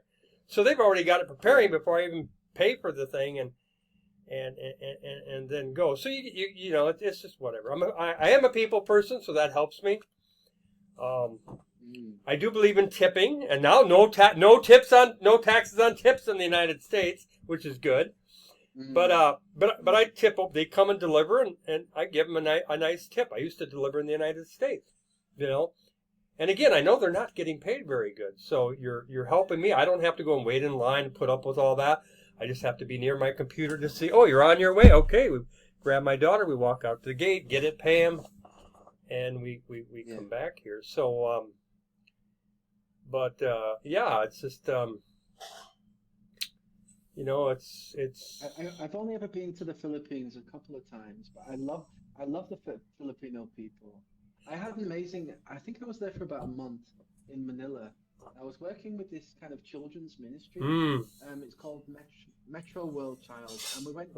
I got to see so many stuff. We went into the compounds, the red building, the blue building, whatever, you know. And we went to the slums, and it's an amazing. They turn up once a week, do this kids club thing where it's songs, games, and you know they give them a meal afterwards. I got to see some amazing stuff. I was shocked by how people were living. It's even after being in Thailand for so long, it's a different level. But it was such an amazing experience, unforgettable. We went to see the children who live in the cemetery in Manila. I can't remember where that is. It's like a cemetery where all the families live there in the graves. Wow. Just an amazing, unforgettable experience. Yeah. And I basically went to the Philippines to learn how they ran it. And then I came back to Thailand and started my own kids club. Where we went out to the slums and the Cambodian kids, and you know, we did all the thing. It was just an amazing experience. But I do love the Filipinos, how they're addicted to everywhere you walk in Manila. All you can hear is these 1980s love ballads blasting out every, you know, it's Celine Dion over there, Whitney Houston over there. You can just hear it. Yeah, karaoke. So outgoing, and they're so friendly. Thailand's very different in that way. Thai people are a lot more reserved, a lot shy, very shy. They will never come up to you and start a conversation first. That kind of thing is, you know, it's very different, but it's nice to go to. Everyone's so friendly there. I do love the Philippines.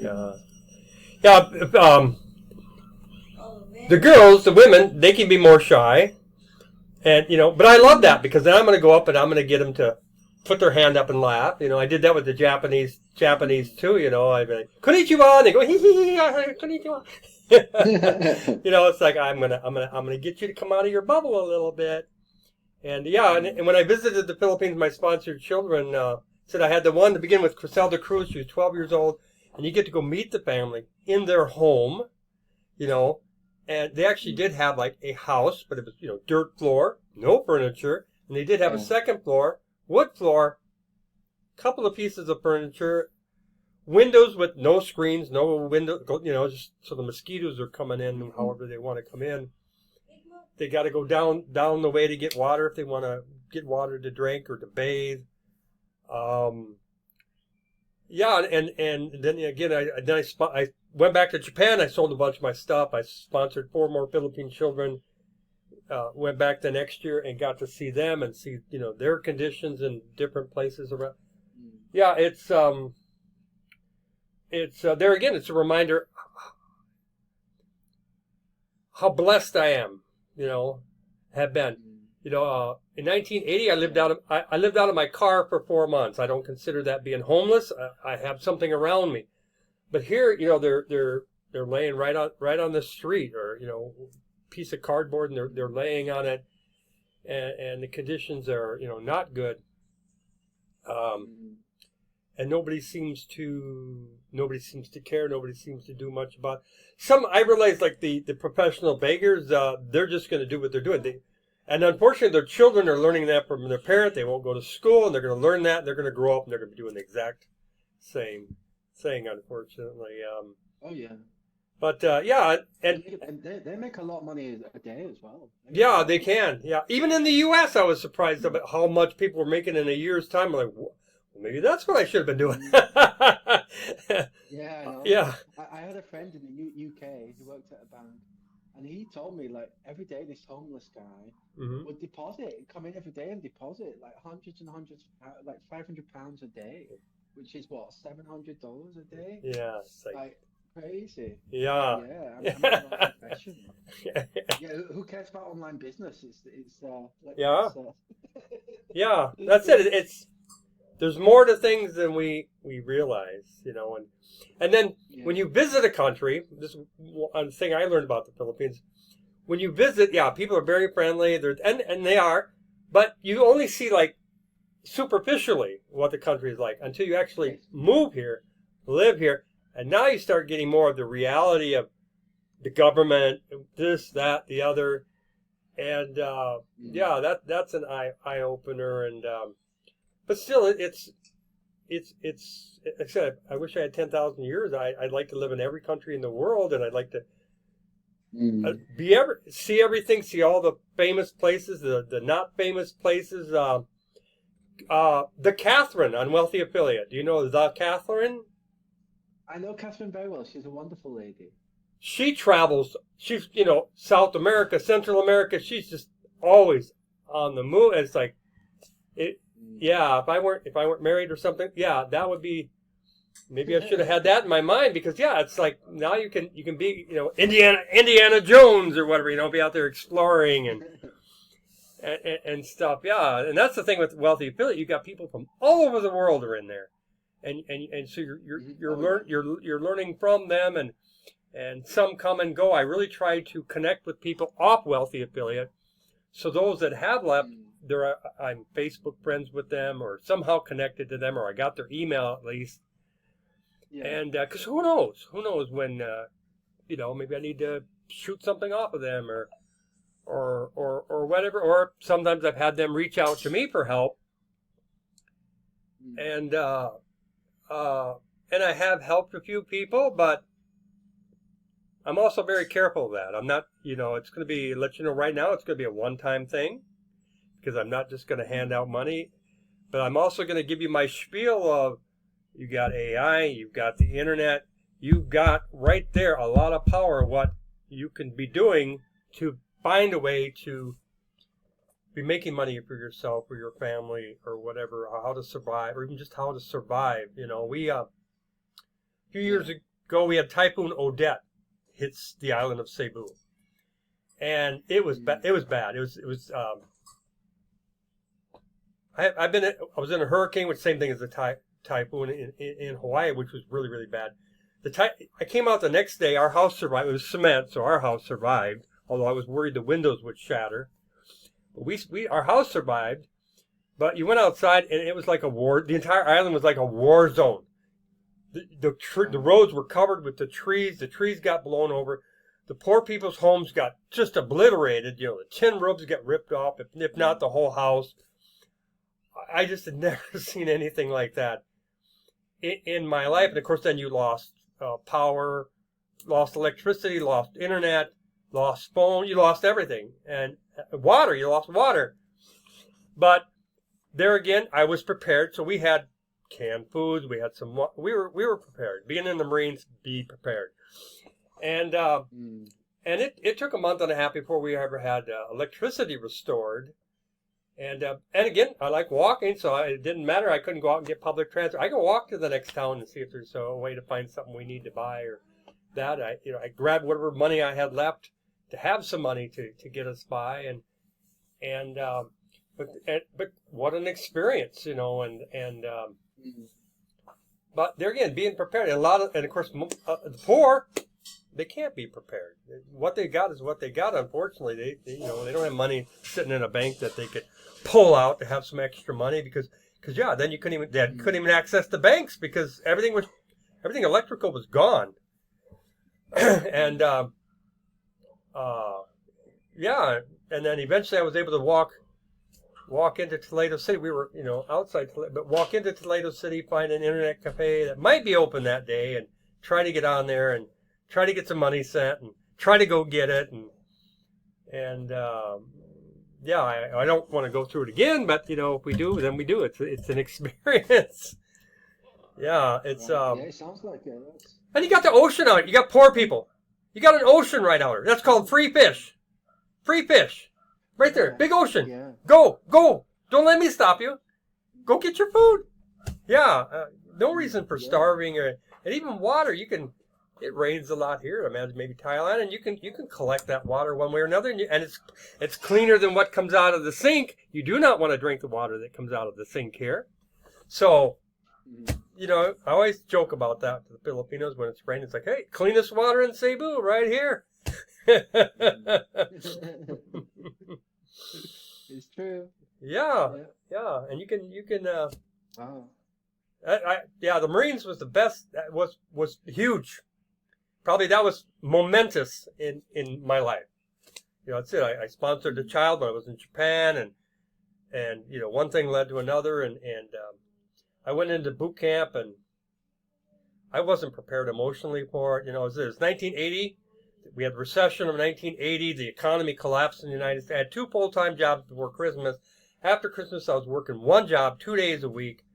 Eventually had to give up my apartment. That's where I got living in my car for 4 months because you were making barely enough money to eat and, be at work. And then I even left the car outside of work and slept there because you can't afford the gas to be going anywhere.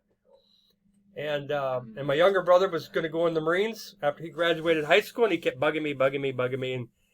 And I finally decided, well, we're not at war right now. Maybe it's okay, and go in 4 years, save your money, come out.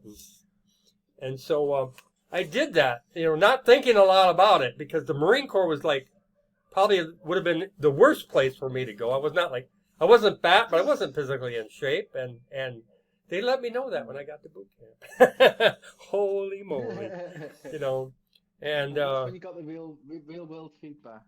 Yeah, and but I'm glad it worked out that way, and I gained my confidence in boot camp, and that gets instilled in you, and so much that you gain and you learn from it, and I went in. I didn't ask you what were the main takeaways? What were the main differences from the Marines? You said self-confidence. They're the best. They beat. You have you got the Navy SEALs. Okay, that might be comparable because they're tough. But the average sailor, airman, even Army, they don't go through nothing of what we go through in boot camp. And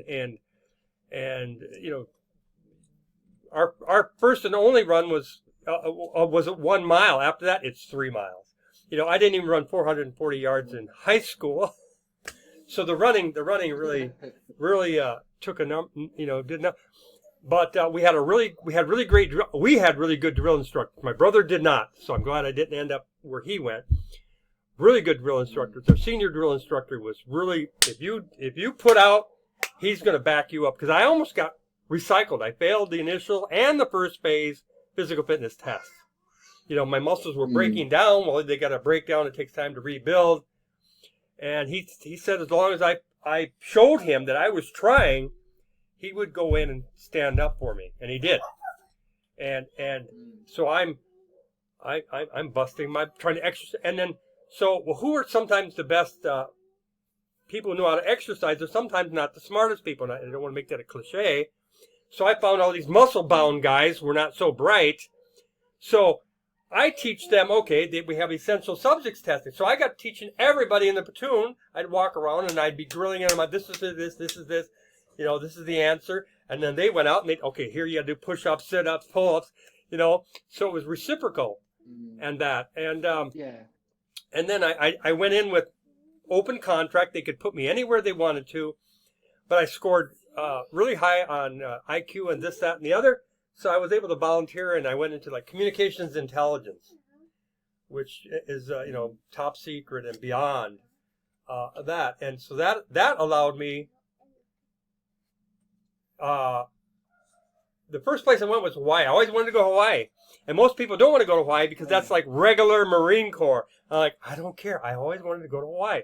So instead of going for a month, I went there for 3 years.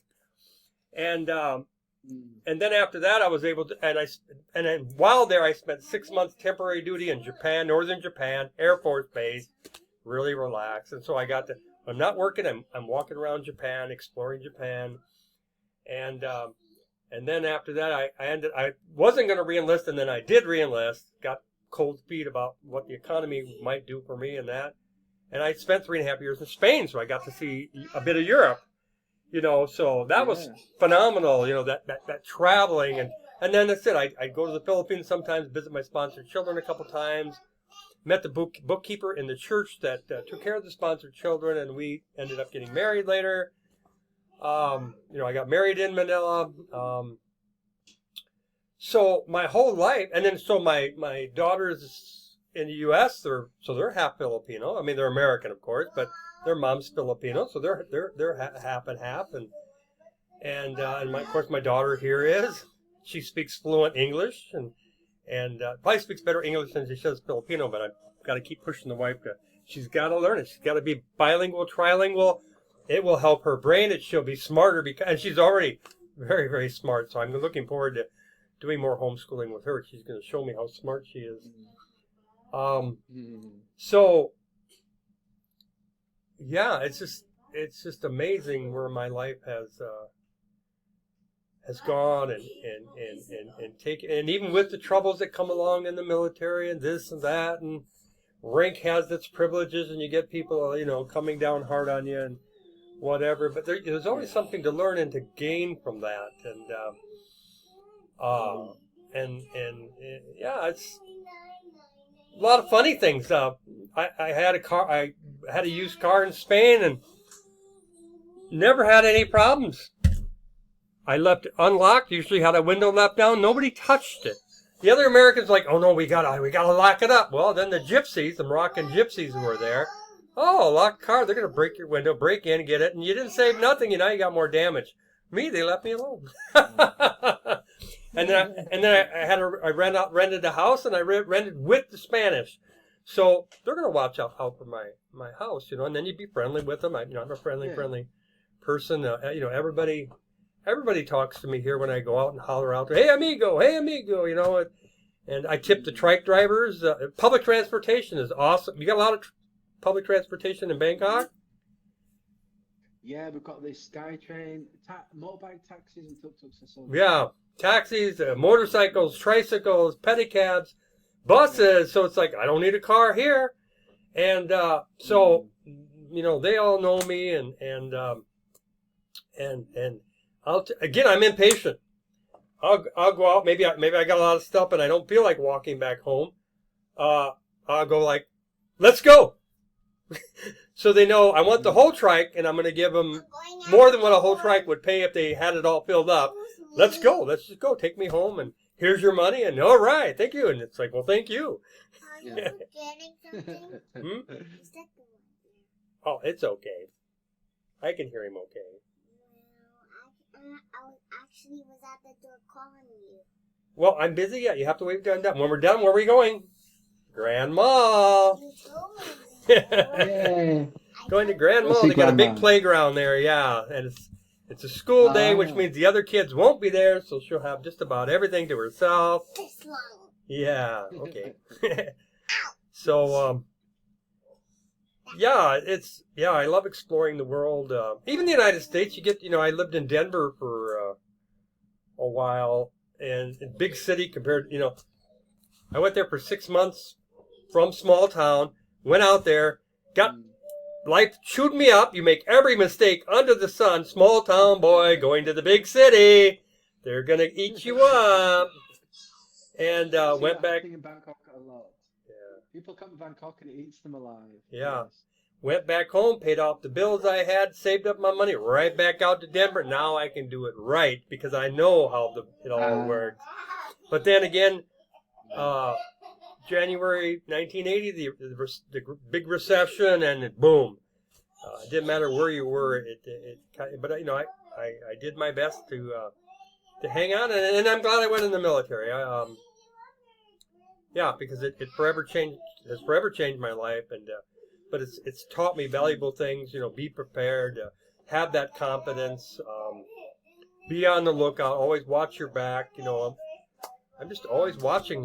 You don't know where danger is going to come from, so and you're not paranoid. You're just aware. It's like, okay, no problem, I'm safe, and if I'm walking, I see a bunch of people drinking across the street. Well, then maybe I got to be on this side. Maybe I need to turn and just avoid them, because sometimes they're going to want me. They're going to want me to drink, and I don't drink. They're going to want me to drink, and then they're going to maybe expect me to go buy them a bottle so they can drink more and on me. So we avoid that confrontation. The few times I walk into it, then you got to turn to humor. I'm like, oh, I don't drink. If I get drinking, then I'll start stumbling around. I won't be able to find my way back home, and I'm stumbling around, and then we all get laughing, and then I can exit. Yes. So then they're not offended, because Filipinos got this thing with pride. Well, you can't eat pride, but they do, and you can offend them easily. So so humor works. So I like telling jokes. I've got a whole lot of jokes that I can pull out and tell them, and this, that, and the other, and well, they'll ask me. They have standard things. They ask you, like, where are you going? And of course, as an American, it would be normally like, it's none of your business, But here, I'm always like, siempre going crazy, and then they're thinking maybe they translated that wrong. Maybe they asked me wrong, because where am I? And they'll ask me, where are you from? Oh, I'm from my mama, my papa. Ikaw, you? And then they're thinking, did we ask him wrong? They want to know, of course, what country I'm from, and I know that, but no, you're going to have to work on that before I'm going to tell you. So it's like, I'm from my mama, my papa, and you? So you just I do the same thing. Yeah. And I just get an astounded look back, like a disbelief. I love it. And an awkward silence, which I love it so Yeah, much. yep, I do as well. I'll never stop that. Yeah, if somebody calls me Joe, then I know they don't know me, because G.I. Joe. We were very important over here. But if I'm amigo, that or I'll stop saying I'm not Joe. I'm amigo. At least call me that, or Sir Lakaw Lakaw. Lakaw Lakaw is like walking, and I prefer that. I don't care if they know my name or not. But you'll know me. And that. So yeah, life is what we make it, and life can be fun, and it can be rewarding. It's a lifelong learning, and people looking at affiliate marketing, and you want to build something online to earn some money. It's lifelong learning. Never stop learning, and don't worry about doing something and then you fail.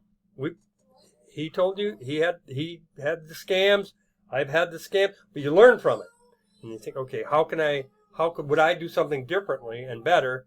And that's what you go on and do. I'm a better person for the negative things that have happened to me than if they didn't happen. Yeah, that's the thing. Learn. Well, I remember you said at the beginning you learn more from when you fail anyway. You really do. You really do. Yeah. And sometimes I wish that the affiliate marketing online business thing wasn't a constant game of learning and improving, but it really is. Yeah, it is. Especially with AI now.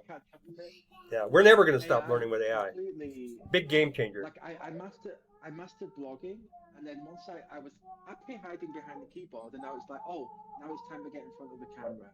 To master a new skill, and then it'll be how to master email marketing. It's AI is, like we said, we ain't seen nothing yet. It's just accelerating. No, it's exciting. We're living in the future. Grew up with science fiction, and we are now living in that future.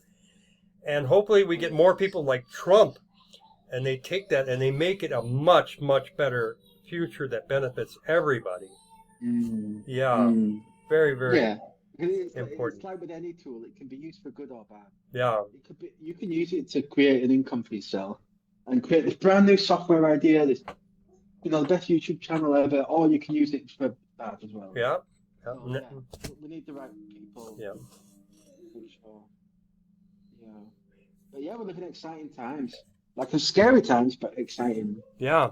Yeah. for Yeah. sure. I'm less worried about Yeah. the negative. I, Yeah. Go ahead. I'm just saying, I kind of, because for me, I've always been since a little kid, I came from a very dysfunctional, traumatic background, let's Mm. say. That's a very nice way of putting it. And so I've always been very interested in improvement, self-development. That's always kind of been my drive. And so I do like that about online businesses. You're never going to get to a day, are you, where you're like, okay, I've learned everything. No. Like, I wish.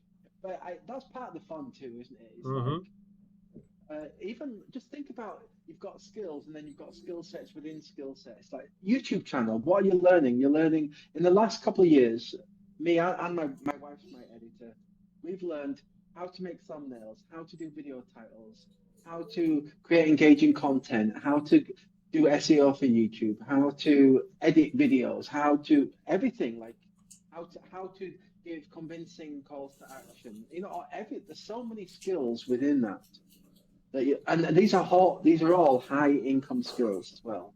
Mm-hmm. So Mm-hmm.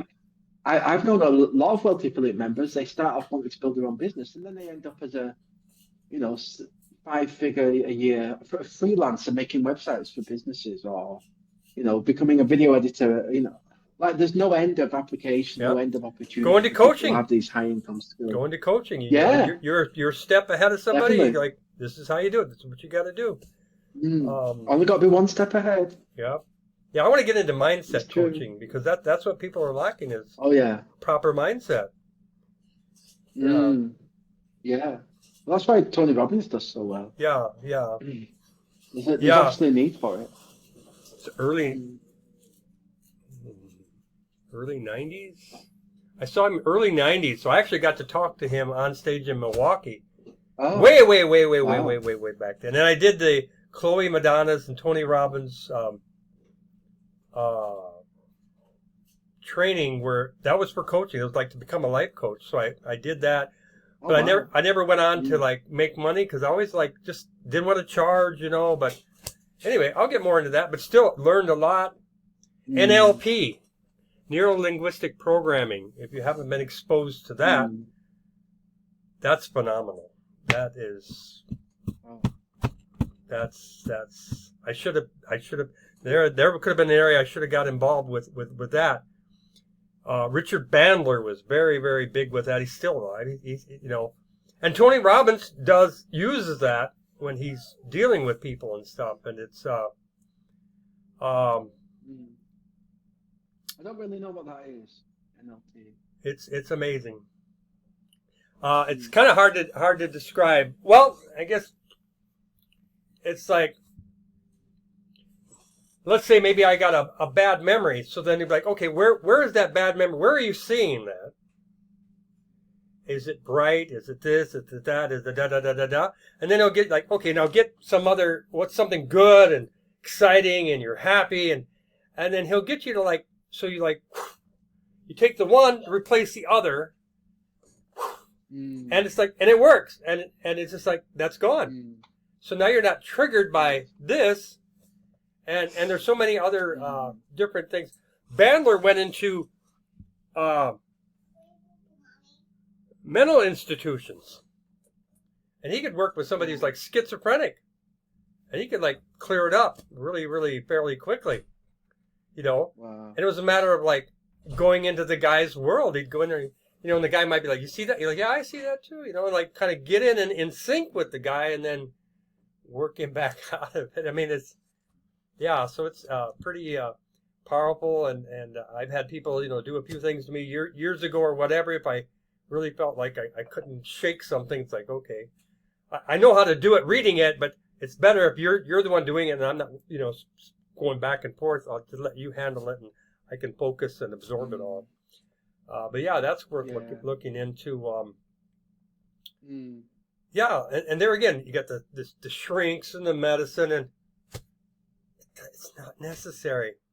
I really hope RFK Jr., who's supposed to be our health make America healthy again, I really hope he goes in there and cleans house. Really, truly.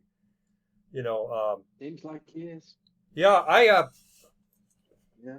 I've got high blood pressure because I addicted to sugar my whole life, and I got rid of the soft drinks a few years ago, so that's good. And I'm finally getting off that stuff. But the more you get where you take it seriously, the more you start paying attention to, what are the ingredients?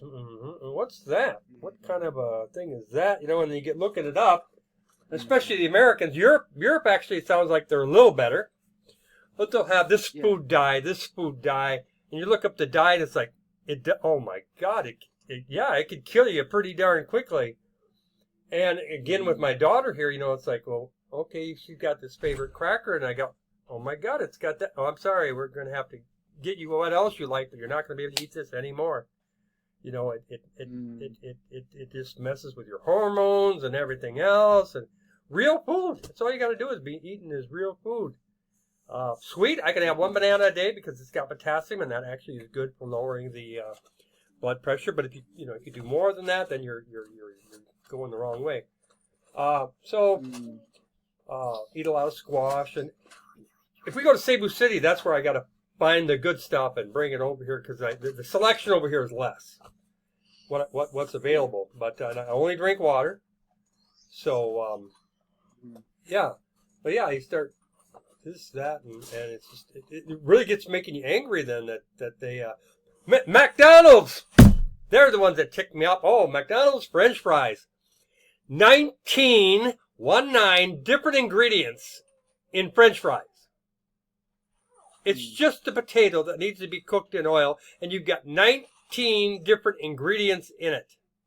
Needless to say, we go to Jollibee's for their fries if we have to have fries, and I don't go to McDonald's anymore. I was like. And then you get looking at what they're putting in there. It's like, oh my God. Yeah, we got to take responsibility for ourselves, our health, learning, everything.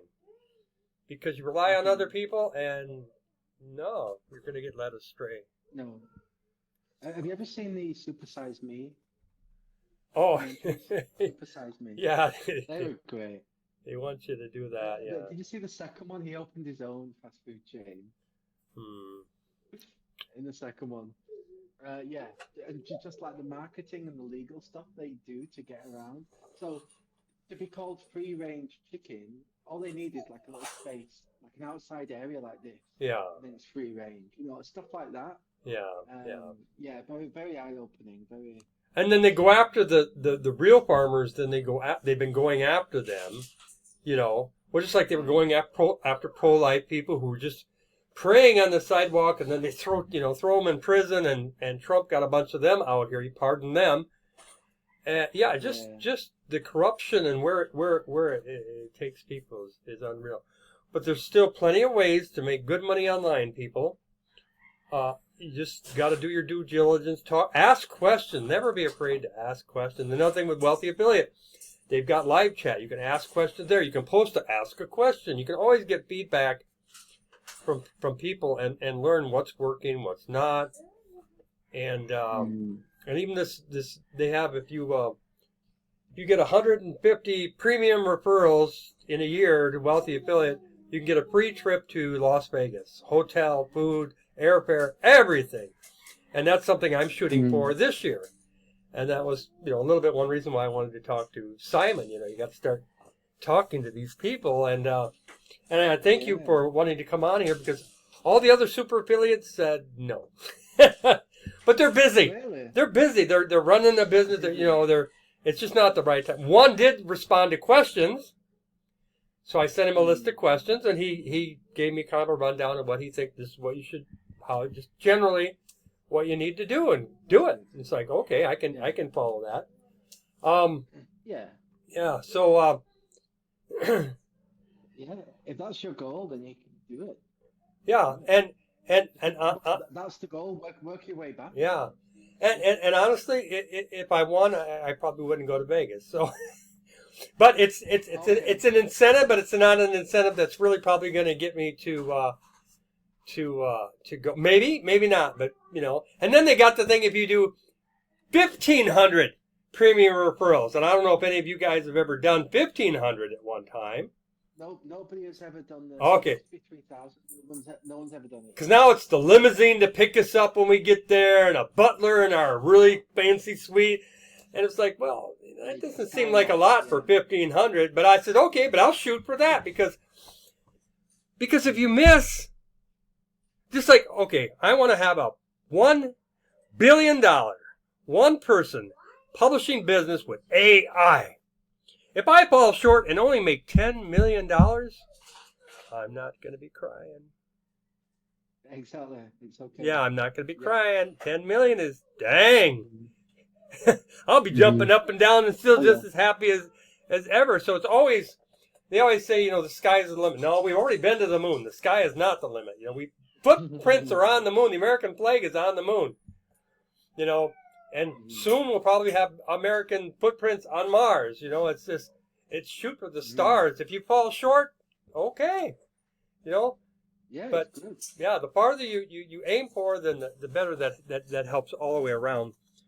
And never be afraid to ask questions. All the stuff you're learning. Yeah. Yeah, all the stuff you're learning along the way. Yeah. I say all these skills, you never know where that will lead. You never know. No. Well, publishing has taken me all. I'm I don't know, 30 some times I've had Amazon best-selling titles, and 9 times have been number one, which to me doesn't really. It sounds like.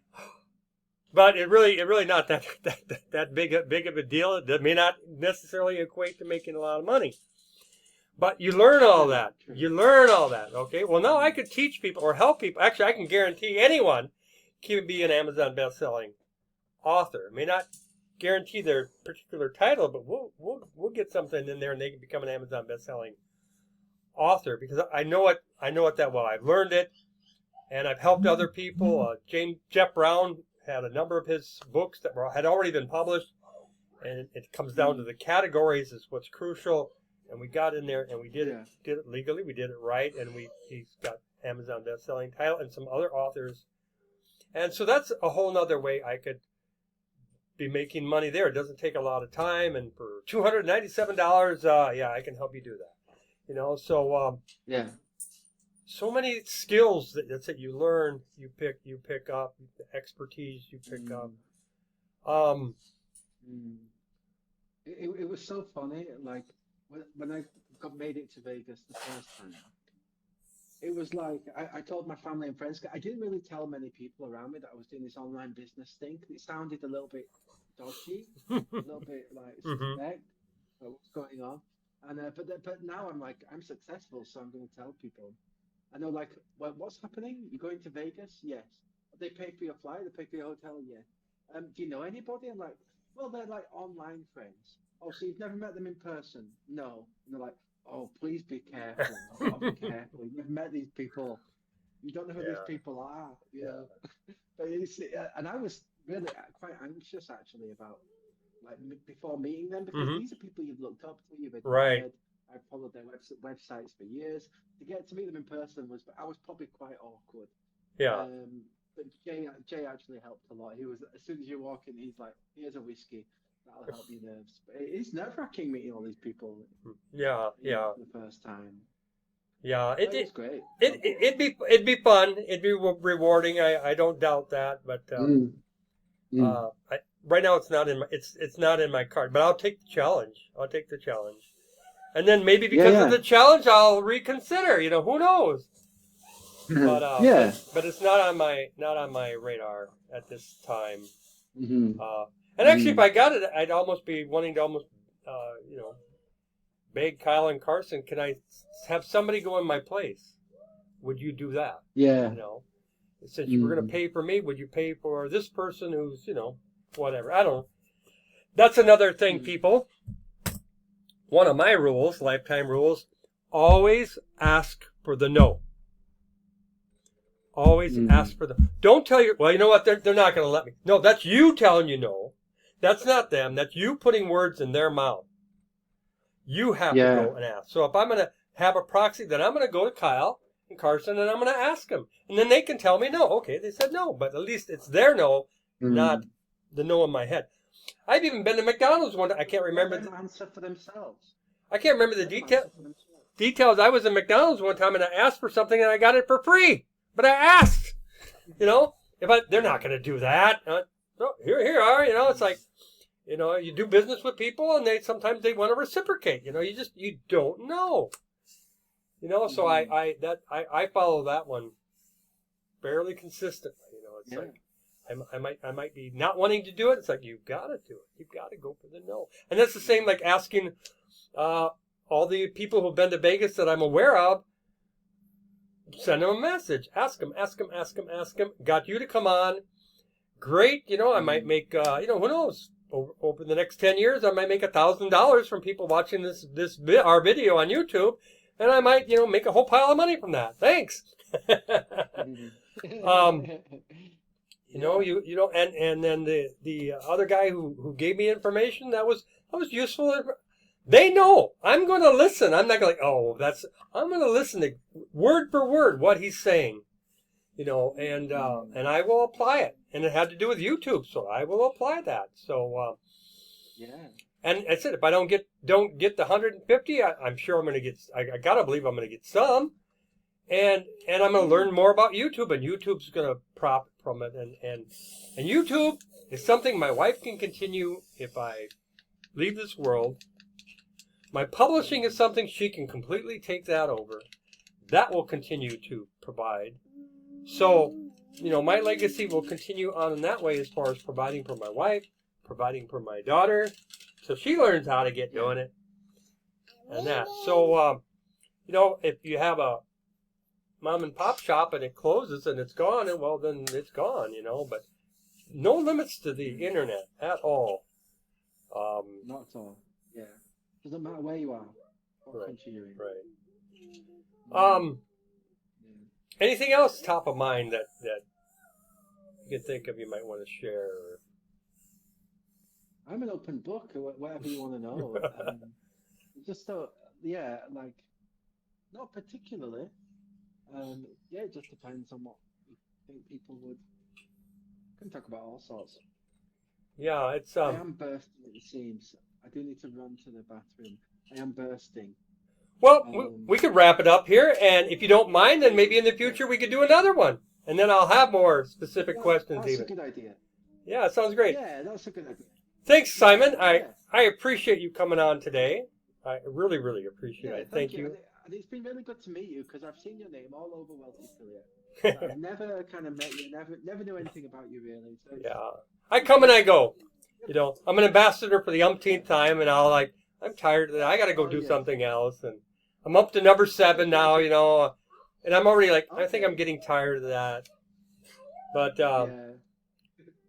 it's great, but it doesn't put money on the table. Yeah, but Kyle and Carter, they kind of got this carrot out there, there might be some kind of incentive here for ambassadors.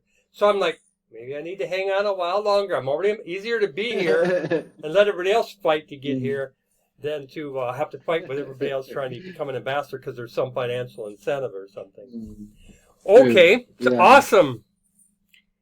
If you ever get over to Cebu, let me know. If we ever get to Bangkok, I'll let you know. Yeah.